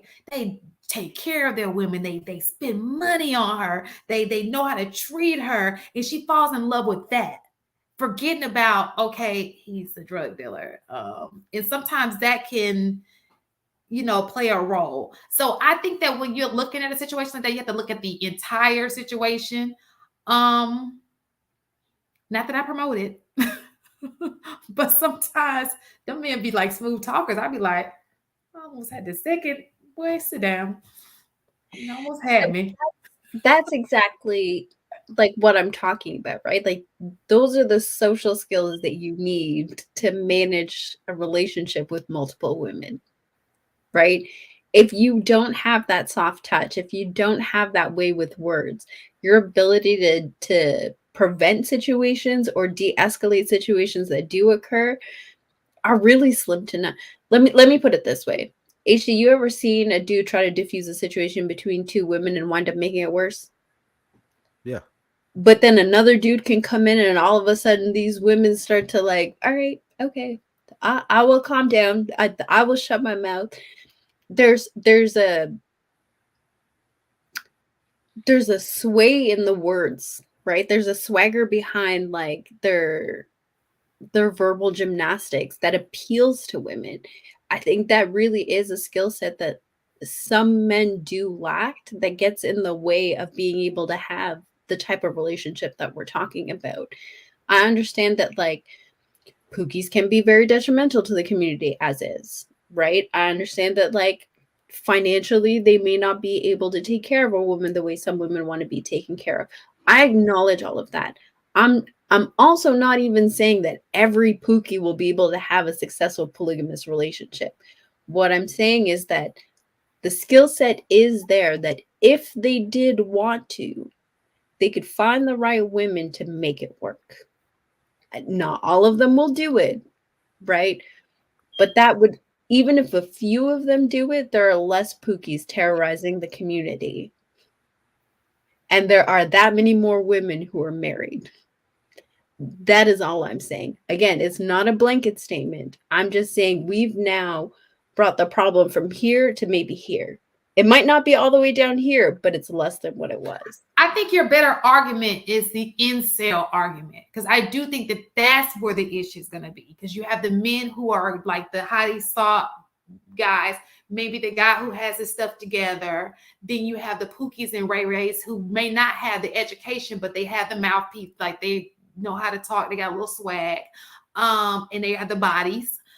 So the people in between, I think that's going to be the gray area. That's going to be the part that's going to be like, you know, he may not be able to get. But then we came up with the doll, the robot.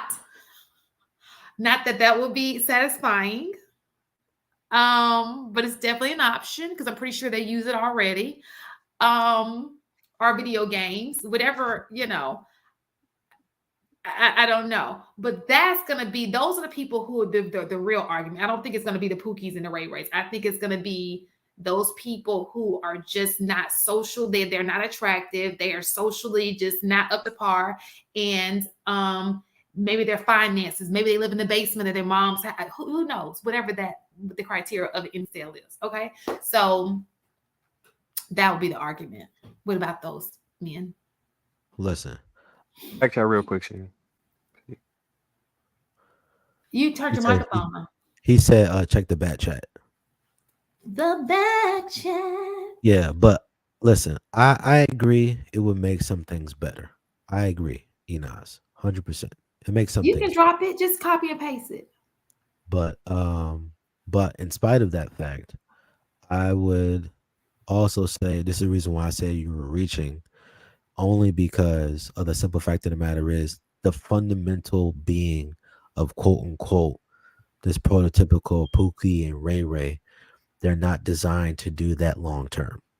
They're designed to get what they need and continue to play the game, and it's not conducive for the long term. That's the reason why I say it was reaching. That's exactly why I'm advocating for that very reason, because this is how it is designed, and it could be a different way. I'm about to drop this link podcast. But I agree. Somebody said, because I agree with this point too. Sometimes incels come with money.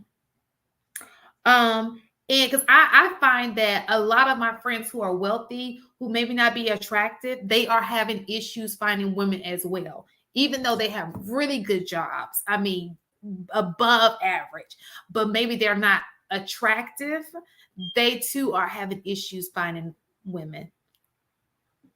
Well, many people have learned, and this is one of the biggest things that Fresh and Fit used to talk about a lot, that if you don't have all three, you don't have the body, you don't know how to talk, you ain't got no game, and you ain't got no bread, you ain't got no business talking to no girls.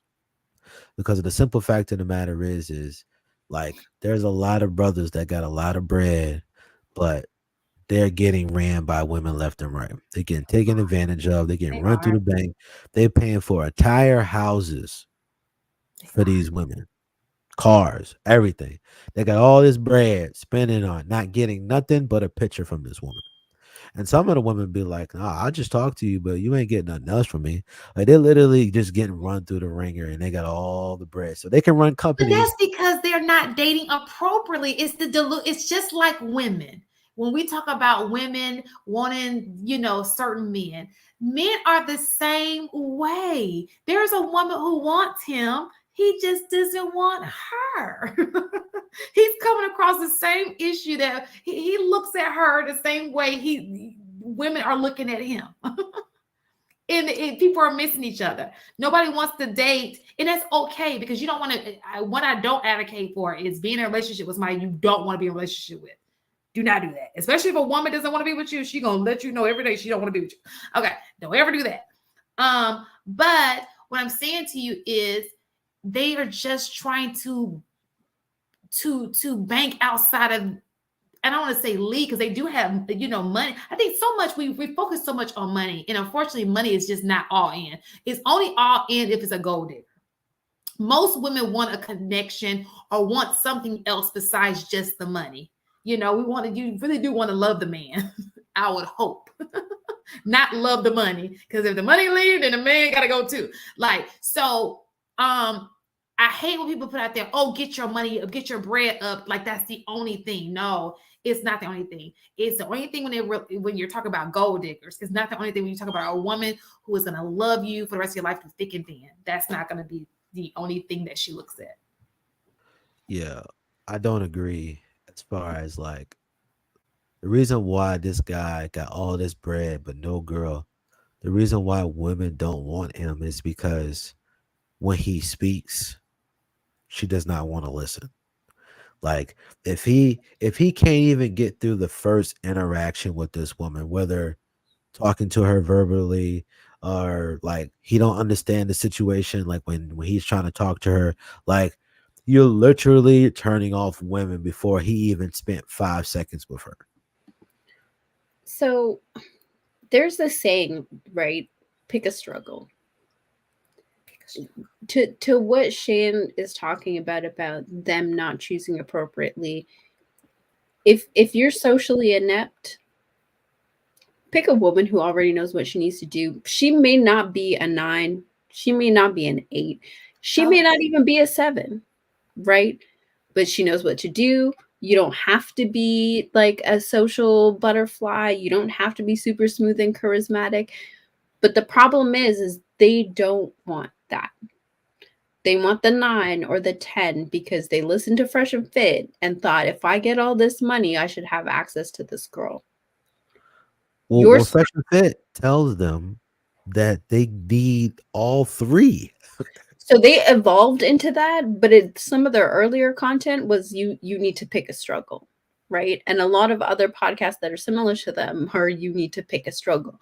Pick the one thing that you're okay saying this thing I'm not great at, right? But also utilize it, right? Kevin Hart is not very tall. I might actually even be taller than him. Tom Cruise. How tall are you? I'm 5'4". Y'all about the same. Yeah. Y'all the same height. Tom Cruise is not a tall man either. They pick struggles. They did, right? There are heavyset celebrities still married, picked a struggle, right? There are socially awkward celebrities married, picked a struggle, right? There isn't an issue with you having something that you struggle with. Mm-hmm. But the same way that we expect women to manage their expectations based on how the opposite sex sees them, men also need to do the same to some degree. Now, I say to some degree because they're still the leaders of the relationship, right? But you have to pick the person that's going to fall in line with what you have to offer. You can't pick somebody that falls in line with what somebody else has to offer, because then you get into a relationship where both of you are set up for failure. I agree with you. Because I always say that you should work with the person who's willing to work with you. If they're not willing to work with you, don't waste your time.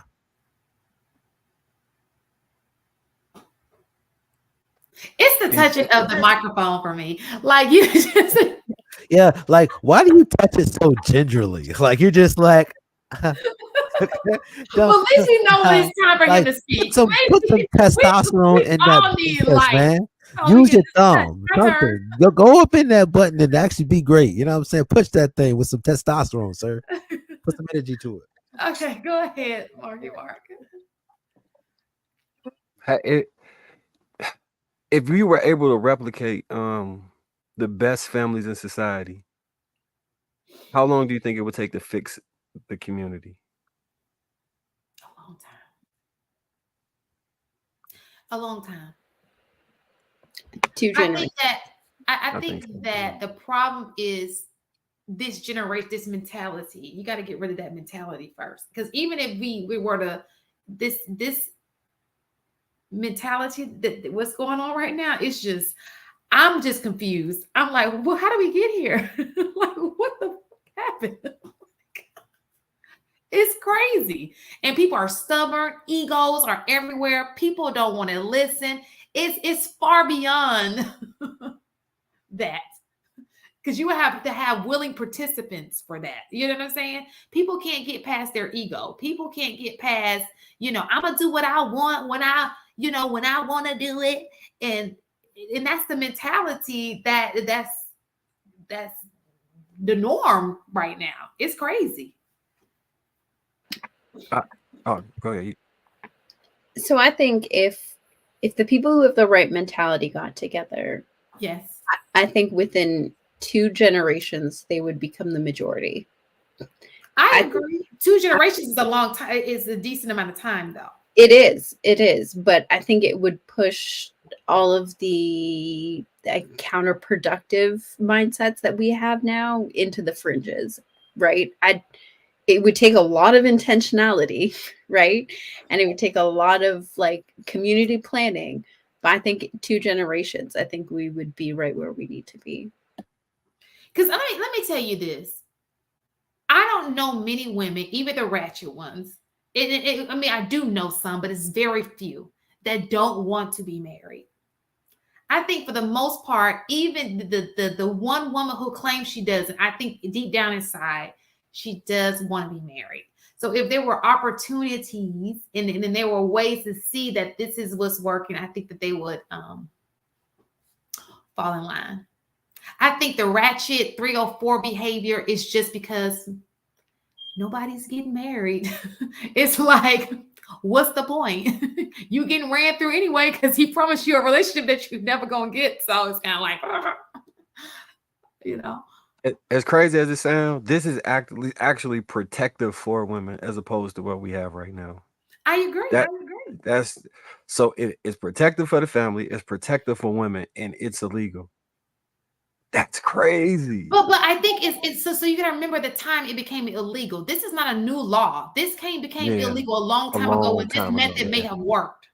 I think that if we need to look at today's time, come together, you know, and say like this may not work any longer, you know.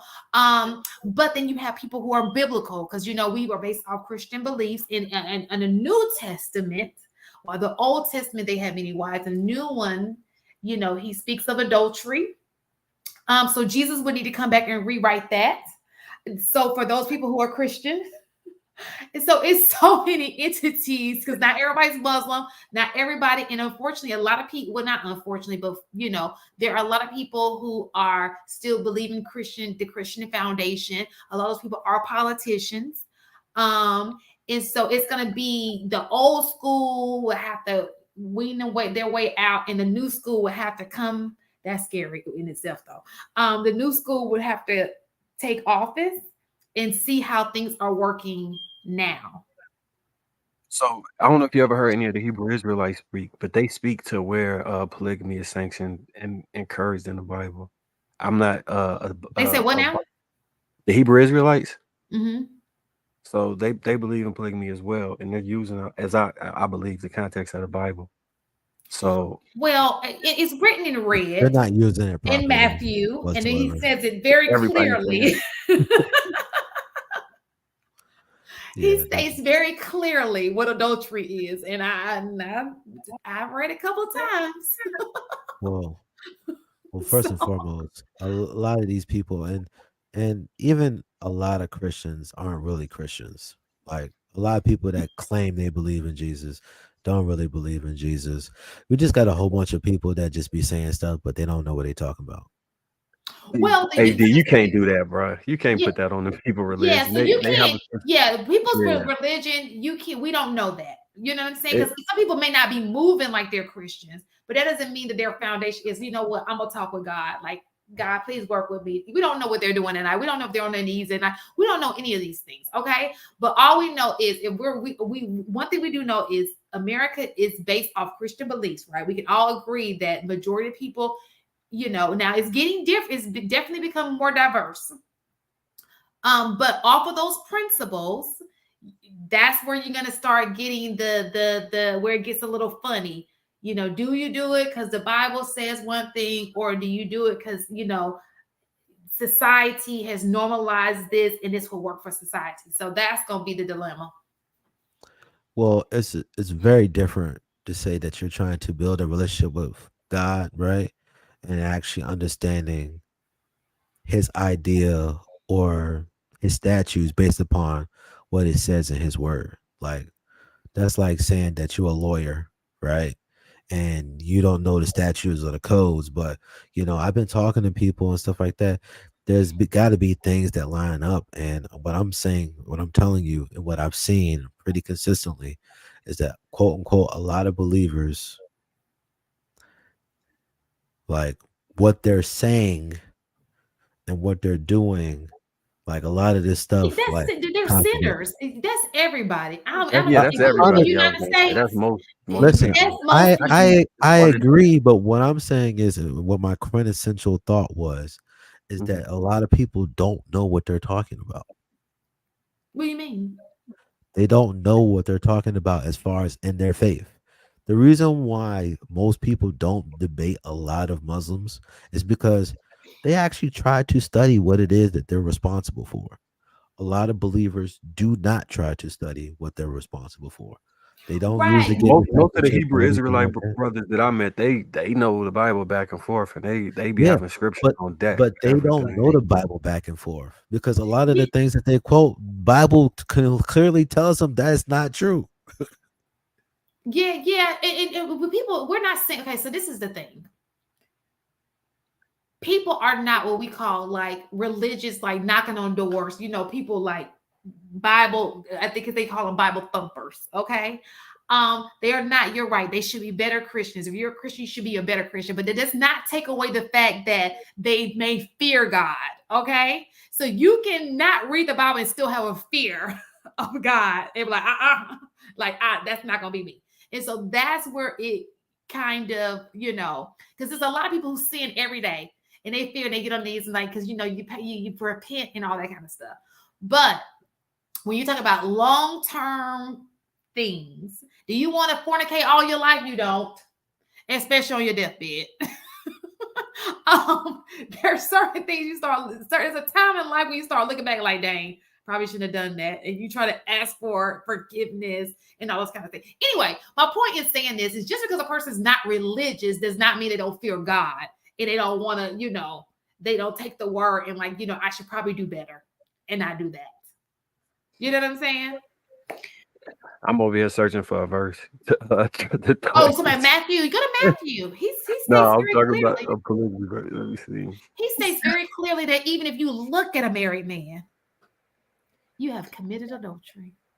So if you are married and if you get married and you get divorced for anything besides cheating, you are committing adultery.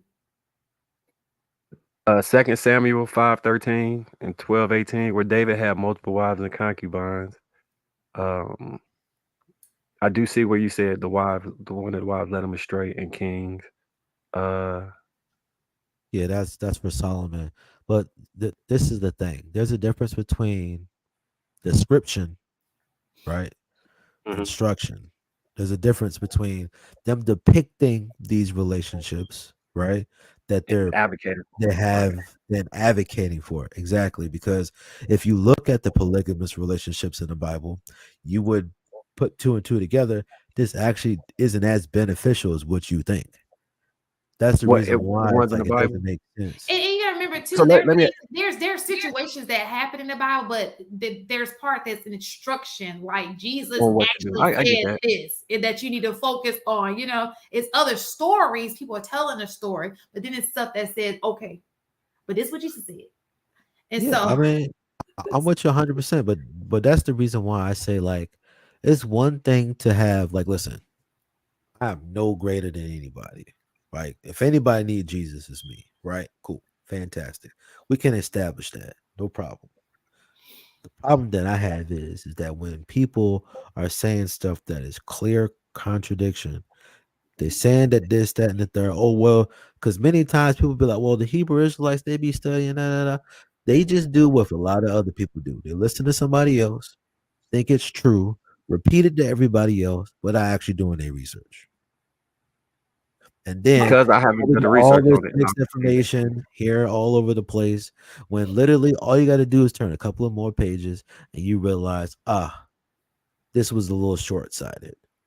Well, that's what they do, period. I mean, think about how many stats are repeated on the internet that aren't even true. Like nobody thought to open it up and actually research it. That's just people. They take the easy way out. You understand? They don't research for themselves. People don't like to read. I agree.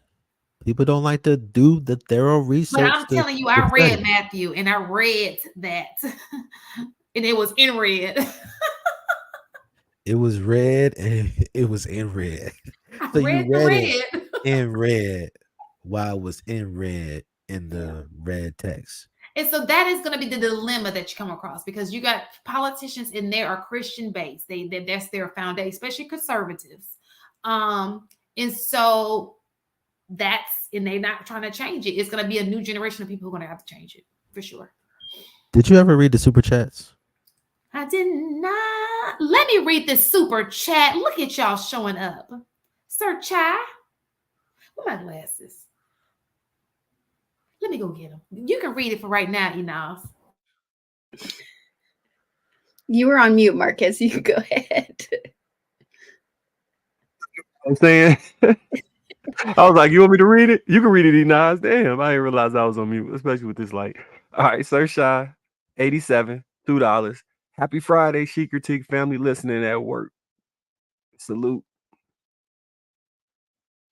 So I did see, so I'm just perusing, right? And it did say that the story about it being the downfall of Solomon wasn't as much about him taking on multiple wives and treasures or whatever. It was about hoarding the resources strictly as a tactic to keep them out of the hands of other people. Incorrect. The reason why he got jacked up in the game, it wasn't that he had a bunch of wives. God specifically told Solomon to not mess with these particular strange wives, right? Okay. These wives that probably did not believe, didn't have the foundation of whatever it is that was going on.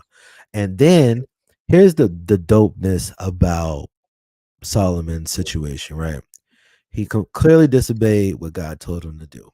God could removed him from what he was originally over, but still saw enough favor enough to get him the ability to rule in a much smaller area. But the biggest thing is that you realize with Solomon, this dude had all the wisdom, he had all the things, wealth, everything. He still decided not to listen to God about the one thing. He said, listen, you can take these wives. I don't even think God even really want him to have all those wives, but he said, you can take these. Just don't mess with these women over here. They didn't.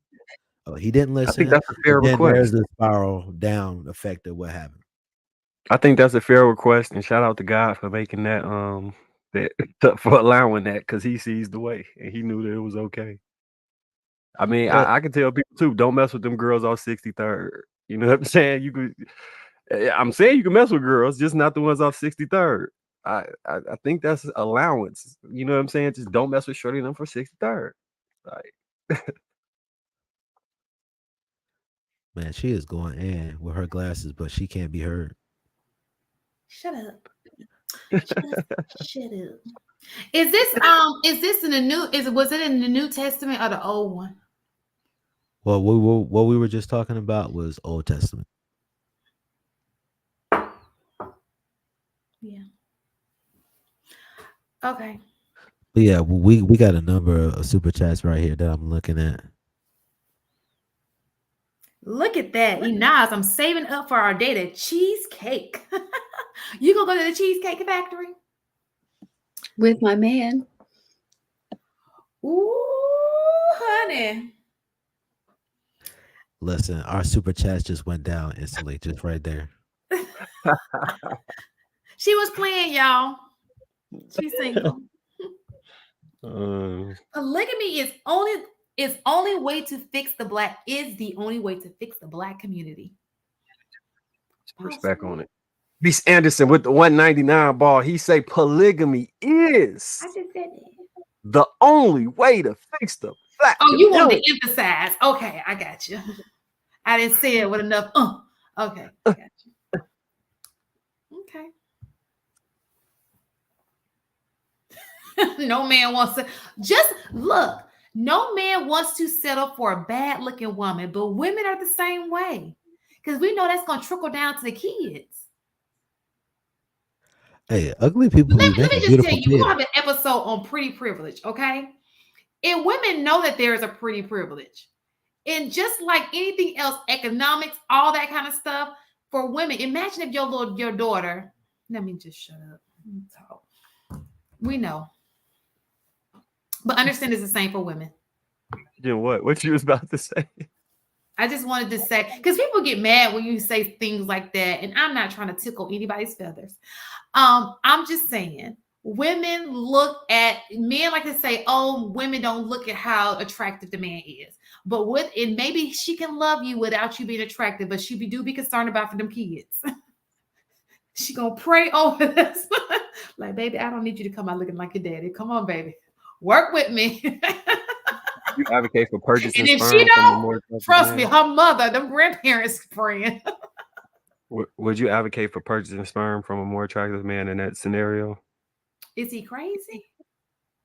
No, you said you don't want them having babies with the with No, the I'm just unattractive. saying women look at things like that. I'm not saying I Oh, don't want them to. I'm just saying those are concerns with women.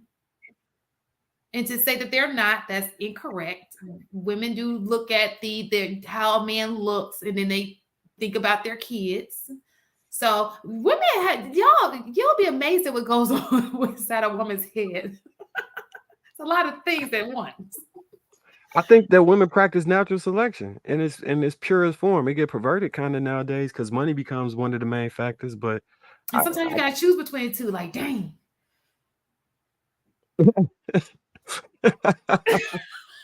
That's the face you be making.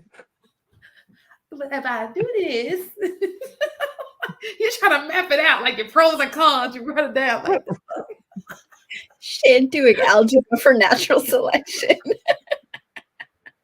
Because listen, if he attractive and he got money, oh no, he got okay. But usually is you gonna get one or the other. The chances you seeing that 1%, that 10%, no, it's like 1% that's attracted with money. That percentage go down even more with that. So then what did you say? Pick a struggle. You better choose one. Oh Jesus! But I did thinking about, like, what if you're the child? Which one would you want your parent to pick? Which couple? Like, if you could choose your parents, right? Would you rather your mom, if your mom had a choice, would you rather her choose an attractive husband, which will increase your that's not food for like sometimes they don't come out right. But I'm just saying, your attractive husband. Or would you want her to choose one who is decent? We can't say because we just know that there are not many millionaires. So we're not even go there. But one who is economically secure. What do y'all think? How tall are they? Well, it'll be different for women and men, though. Hello? Can you hear me? That would only be beneficial for the man, though. What, the height? Yeah. So it also depends on whose side of the genes that's trending, right? So for example, I told you all how tall I am, but the men in my family are all 6 foot plus. It's the women that carry the height gene, but it only gets transferred over to the men. Whereas some men carry that dominant gene, and so it's passed down through the father, right? So you got to kind of factor in how genetics actually works and play the lottery, essentially. So again, if you were a child, Enos, hold on, let me answer it. Okay, so look, you choose, Marcus. If the guy was tall and attractive, I'd pick the tall and attractive guy because then the kids will have a different type of life. Because it like pretty privilege exists, I think tall and attractive privileges exist for men. Well, attractiveness is.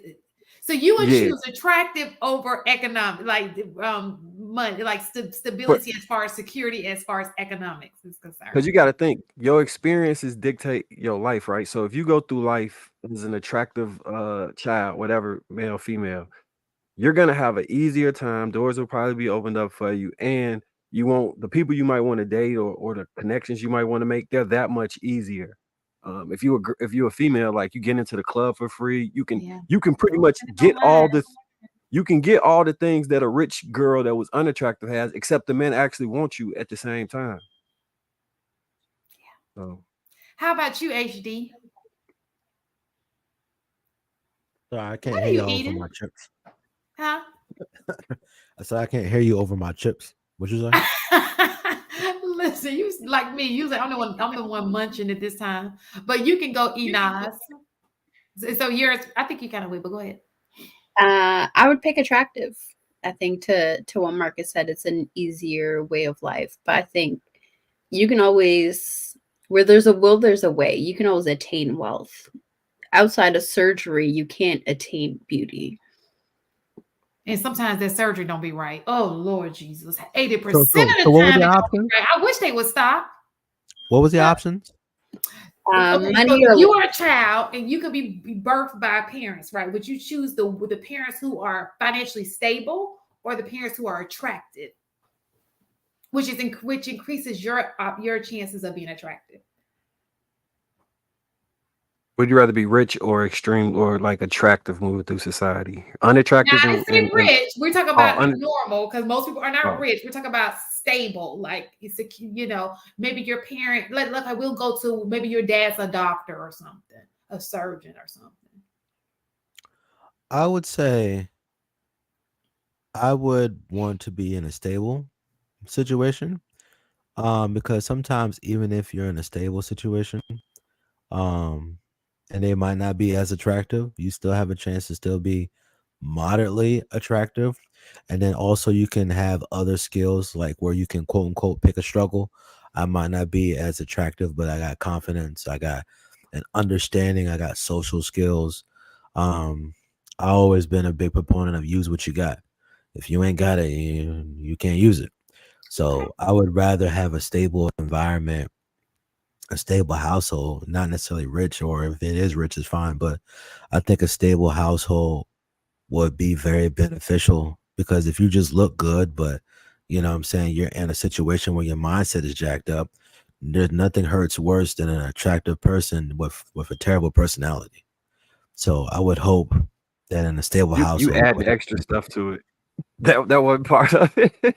that terrible He's personality trying to thing. say, Well, but I get you though. I'm sometimes just attractive messing. people come with some horrible personalities, though. He ain't lying. Yeah, man.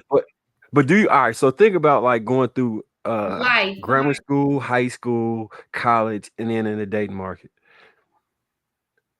Would you rather have parents that had some money or be really attractive? Unless they're a millionaire. Like, the only way I'll say I'll take the parents with money unless they're millionaires. So I'm an heir to a, it's something that wealth can speak for itself. You understand what I'm saying? Because when you got that kind of money, sometimes the looks will look a little bit better. But when we're talking about an average high income earner, where you probably, the benefit comes from the security of the household, like you guys didn't have to struggle, maybe, stuff like that. Which one would you choose? Right now, you're choosing them chips.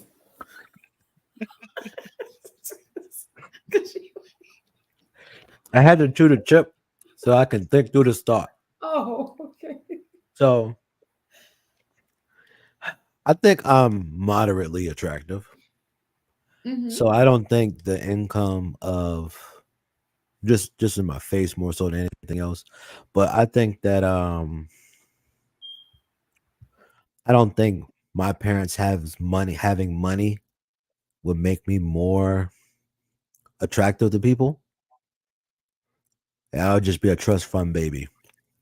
So if I had a choice as far as like my parents having money and me trying to use that to get people versus me being attractive, I'd rather just be attractive in that scenario. Shane, what you picked? To your question, you never answered. I'll take attractiveness for 300. Yeah. There's a lot of privilege that comes with being a decent looking chick. I ain't gonna say I'm the bomb, but I'm just saying, You seen that dude get out of prison and marry a billionaire? That ain't happening for just this man just hopped out of prison and married a billionaire just for looking good. Which prison babe was it? Because there was two of them. There was the dark skinned one and the light skinned one. I think it was the light skin one. Then like modeling job. Like I feel like you really can parlay that like being attractive into so you could get the lifestyle from having the wealth, but you also can get the same lifestyle and maintain being attractive by being attractive. I think the problem is, I do think that women will compromise on the looks. Okay. I think the opposite. You can't control whether you have so looks can be good for men and women, right? But you can get it wrong by having a daughter. It's important because men are visual creatures. And so that I think men, I can see why, HD, you may be confused because you're a man, but as a woman, like, yeah, I'm pretty sure most women would go for the looks. What's the next super chat we got? We only got through two. I said we only got through 2 super chats, right? Or 3. The next one is Maurice Inaz. It's in green, I think. Yeah. All right. Reese Anderson with the $4.99. Inaz, men aren't built like that. Why you think all the early seafarers?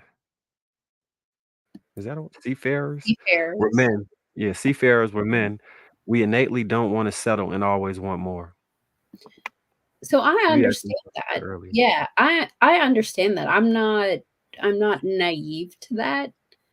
It's more so the fact that, like, with this complaint about women always leaving, with the divorce rate being what it is, with all of this stuff, like, there needs to be some sort of problem solving that I expect from men, that even though your nature is what it is, how do you attain your optimal outcome? Right? Shane be talking about money. That was a Freudian slip. But, like, how do you attain your optimal outcome? Like, how do you get your desired results? It has to be not fighting your nature, but restraining it in a way where you get what you want. Sure. Okay. I think is this next? Black Lexicon for the $5. I was wondering what is meant by pick a struggle question. You want me to answer it or you got it? Because I ain't answering. Yeah. All right. So okay. I think that you may know. Oh, you say you got it? Go ahead. You got it. I was about to.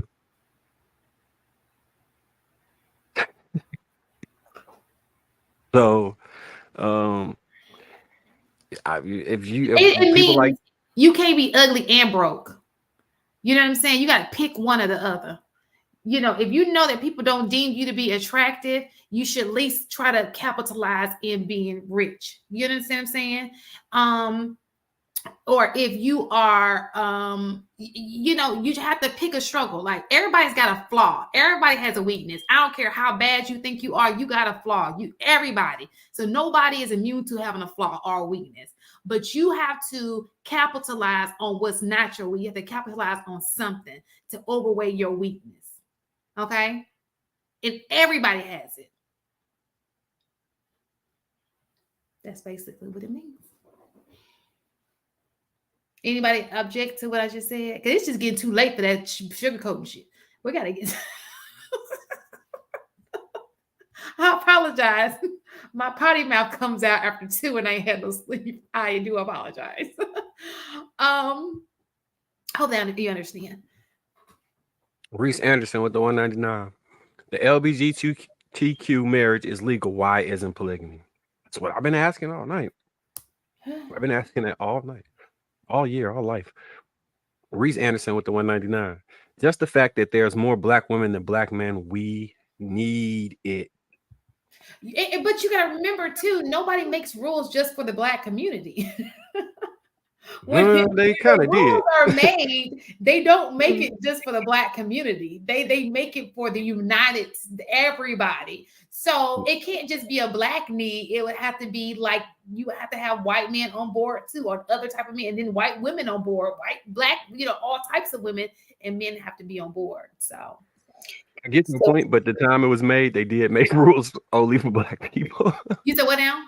The time in which they was making the rules, they only made rules for black people. But we're talking about now. Yeah, we're I know. talking about now, though.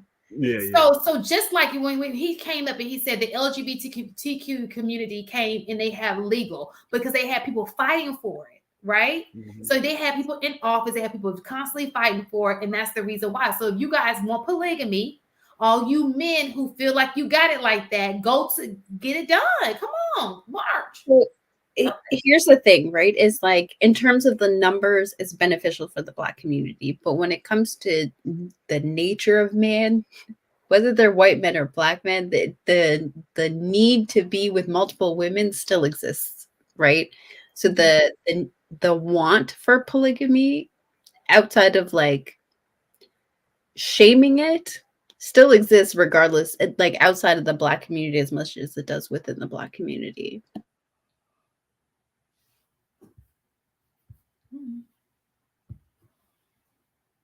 I can't argue with nothing at 3 o'clock in the morning. I don't know. Reese Anderson 199. You know, I was usually right. So I'm like, okay. Yeah. Go ahead. Reese Anderson 199. How you can skip a generation? Y'all ignorant sometimes. And you know, and this is why it's different for men and women. Because a lot of men like short women, right? But it's possible that a lot of men are short because people went through that Jada Pinkett Smith era where they wanted the tiny girl, and now they got tiny men because the tiny men came out the tiny girl. You feel me? So I think that's part of it. But the thing is like, I don't think anybody's like ignorant to how genetics works, right? It's about playing the odds of probability. Mm-hmm. If you choose somebody who's tall, it's more likely that your children will also be tall. If you or at choose least a decent height, maybe not tall, right, but at least somewhere. Absolutely. And like it's about playing the probability. It's not nobody's saying you're guaranteed, right? Because like HD said, some ugly people be making some really cute babies, right? That's the anomaly and not the statistic. You want to stack your odds for the most favorable outcome. It's nobody's ignoring the fact that it's not guaranteed.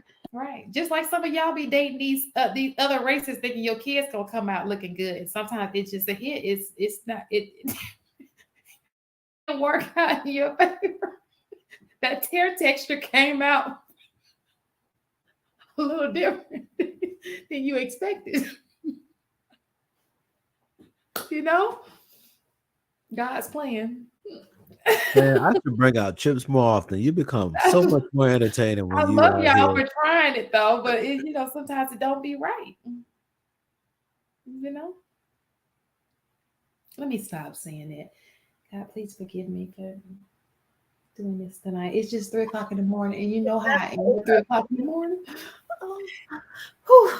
Thank you, Jesus. There's one more super chat.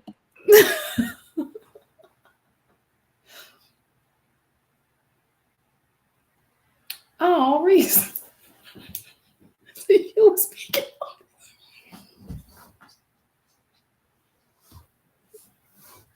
199. I'm 5'7". My dad is You 6 were feet. speaking on experience, Reese. I'm sorry. Listen.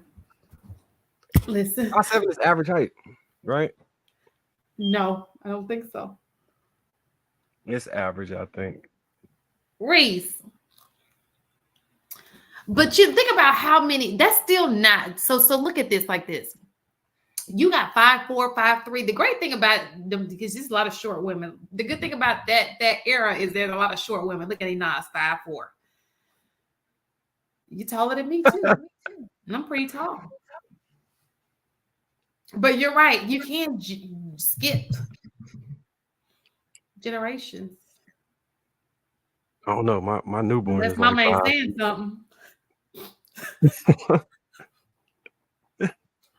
sorry, it's 3 o'clock in the morning. It is. We just being silly, You, y'all. Reese. You know I know I'm just being silly. Thank you guys for the super chat. got Y'all love for I him. love y'all. So the end of this story is there's a solution for that. That's the tagline. There's a solution for that. Like I'm shorted. Listen, the reason I brought that point up about the attractive end because that's the dilemma that women do come across. Because most women, when they meet a man, they do think about their children. They do. I met dark-skinned women, beautiful dark-skinned women who don't date dark-skinned men just because they don't want their kid to be dark-skinned. Isn't that crazy? So it's just all effed up. The whole thing is effed up. It really is. Shut up. Y'all crazy in this chat. I can't do it.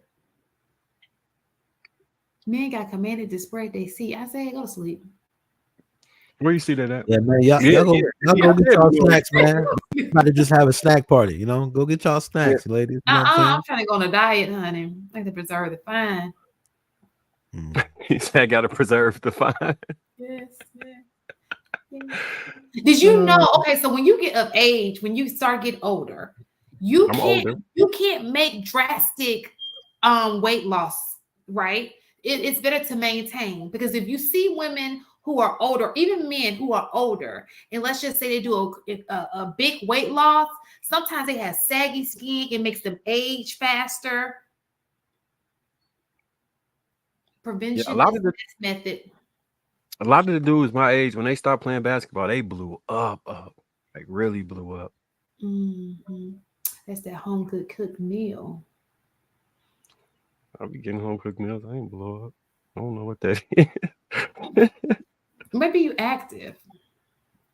You're just not really. And maybe you care about your, some people just don't care. You ever see married couples, they don't be caring sometimes. I could just tell they don't care.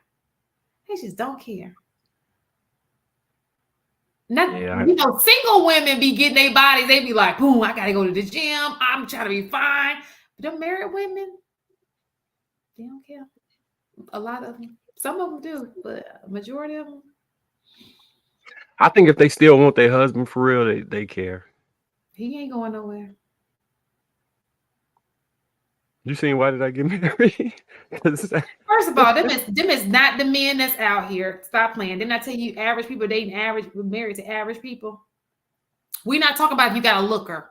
You done married Chico Suave with a good job. We're not talking about him. We talk about the average dude with the dad bod, making average money.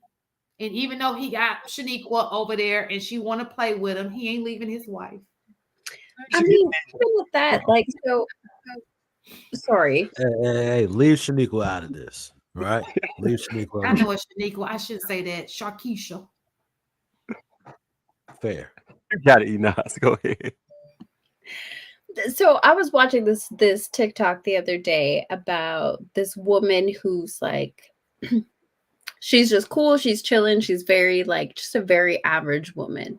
Anytime she goes out with her husband, she's got to be dressed to the nines. She's obsessed with being the hot wife in order to make him look good, right? And I think that's what Marcus is talking about, is like, when a woman really loves her man and she wants him to look good. She wants to compliment him, honey. Yeah, so she wants to look good so that makes him look good. It's not always about yourself. Sometimes it really is about your man and making sure like you make him look good by being a reflection of him, right? So like, will you come out, will you keep yourself together? Will you put yourself on? Like, it makes people look at him like, oh yeah, he got it. He got it. He got a great life. Will we agree, Enos? I don't know what they do in Canada, but would you not agree that it's some women who just let themselves go? Well, yes, but those are the same women that like awkwardly laugh when their husband hits on the waitress. Those are the same women that like, don't want an attractive woman to get too close to her husband. Like, there's still a level of insecurity in how they interact in the world. Whereas like the women who keep themselves together, even when they're married, like they don't feel any kind of ways. The waitress can flirt with your husband and you'd be like, girl, you got good taste. Like, there's that level of confidence that comes with it, right? And so I think that's the part that some people forget. Like, yes, it's great to feel comfortable in a relationship, but don't get so comfortable that you become a poor reflection of your husband. Oh, I agree. I don't disagree with what you're saying. I'm just telling you what I see. I do see it without my glasses, but I see it. Why you don't like wearing your glasses? First of all, do you see I just took these little suckers off? No, it's a no for me. I don't like nothing just chilling on my nose like that. I don't, half the time I don't even know what these suckers are. No for me. Be gay when you say you don't like nothing chilling on your nose like that. All right, what was the AD you wrong? AD you wrong. What? So let me tell y'all what happened to me today. So I was driving my car, right? So I got a leak in my car. It's the coolant. So I found out it was a coolant. So my car just started smoking. And I'm like, what is this? My car about to catch on fire. So I called the fire department. It was like, it's not going to catch on fire, darling. It's just probably something, a leak. And true enough, when I opened the thing up, it was like some substance everywhere in my car. So it was a leak, right? So luckily, across the street from my house, not from my house, but where I was, there was a shop. So the guy was like, just bring it over there. Do y'all know my car literally gave me a warning and said, this is about to shut down in 3 minutes. You have 3 minutes to reach your destination or it will be an automatic shutdown. Damn. Like, bitch, I didn't even know that was an option on the car. Like, what the fuck? And you give me 3 minutes? Like, how can I put the timer on it and give me more than 3 minutes? Like maybe 30 minutes? Can I reset this? Luckily, the horn 3 times. Across the street. Because imagine if I'm on the interstate. Imagine if I was somewhere else that it took a longer time. I'm like, 3 minutes? That's all you're going to give us, sister? Like, what are we doing here? Gotta do better. But my car literally did that. I didn't even know that was a thing because I've never been in that situation before. But I just thought that was interesting. But I would never, ever buy another one of these brands again. Which brand? I've had it up to here.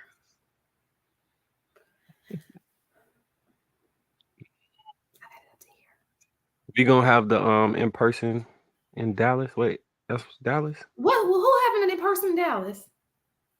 Shan don't read the chat either, so she got to catch up. What happened? Yeah, we gonna have our what y'all had in Atlanta? Oh, that's where we're going to Dallas. When? I think what, February? In January. In January? Mm-hmm. It don't snow in there. It don't snow in Dallas, right? It should be nice and warm. And I gotta go to Dallas for Boulay. Twice. Where in Dallas? I mean, not where in Dallas, but we don't know what day. Either the I never second been to one. week of January. How much fun was it for you last time? Oh, I had a blast. I had the blast in Atlanta, and I went to the Houston one. They were both pretty good. Hopefully, some of y'all pull up. Yeah, I like you guys to make be sure you somewhere else. come. Make sure you come. HD, We you weren't gonna on be the schedule for the Houston one. We were on the schedule for the Atlanta one. I had fun. messing? We did the opening act. It was fun. Now I really gotta get fun. HD, you go pull up. Not Actually, to Dallas. where do you live? I look. You asked me this. Well, you ain't asked me this. I live in Virginia. Oh, Virginia. And so I was actually gonna swing by and see if I could meet up with Mike because he was coming to Norfolk State for homecoming. But I was busy all day, so I was like, you know what? I'm gonna let this man be great and go mind my business. I was hoping it would be in Chicago. I've never been in Chicago, even though that's what my job opportunity was out of college, and I chose not to go. If it's in Chicago, I'm gonna stop by Indianapolis because that's where my dad's side of the family is. It's not in Chicago though; it's in Dallas. Yeah, if it's in Chicago, it just need to be in like the summer, spring, or fall. It cannot be in the winter. That cold weather, even though I love me a great coat, honey. A great what? A you coat. love a great what? Coat. Coat, bag, and shoes. Can't go wrong with that. I like glasses, Shan. Glasses, Shan is fun, Shan. Really? I wasn't fun before the glasses? Nope. Maybe this is 3 o'clock, Shan. Maybe this is 3 o'clock, Shan. You confused me with the glasses. But yeah, I hope you guys do come. I do hope you guys do come out if there is something. Yeah, JR didn't tell me, so I gotta do better at knowing the info. That'd be fun. Does anybody have any questions, concerns in the chat before we close this thing out?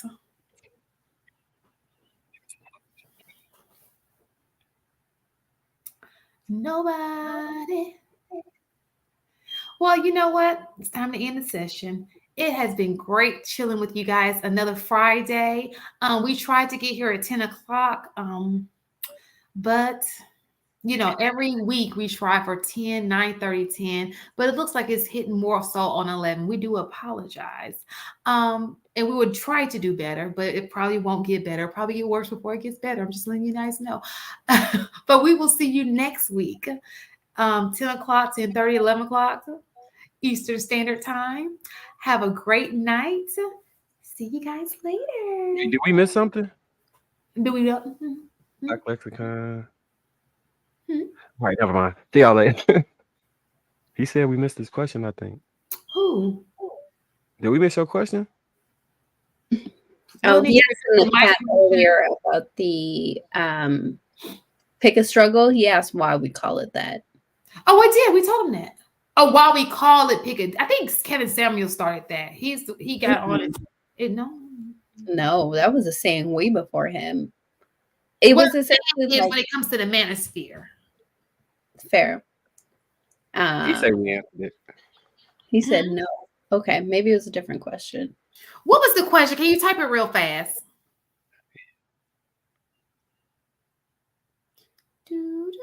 Ain't typing fast enough. All right, close it out. You gotta get one of them swipes on your phone. If you're on your phone, you know, you just swipe the word. Yeah, he need to talk to text. It would have been done by now. Pick a struggle. I'm still not clear.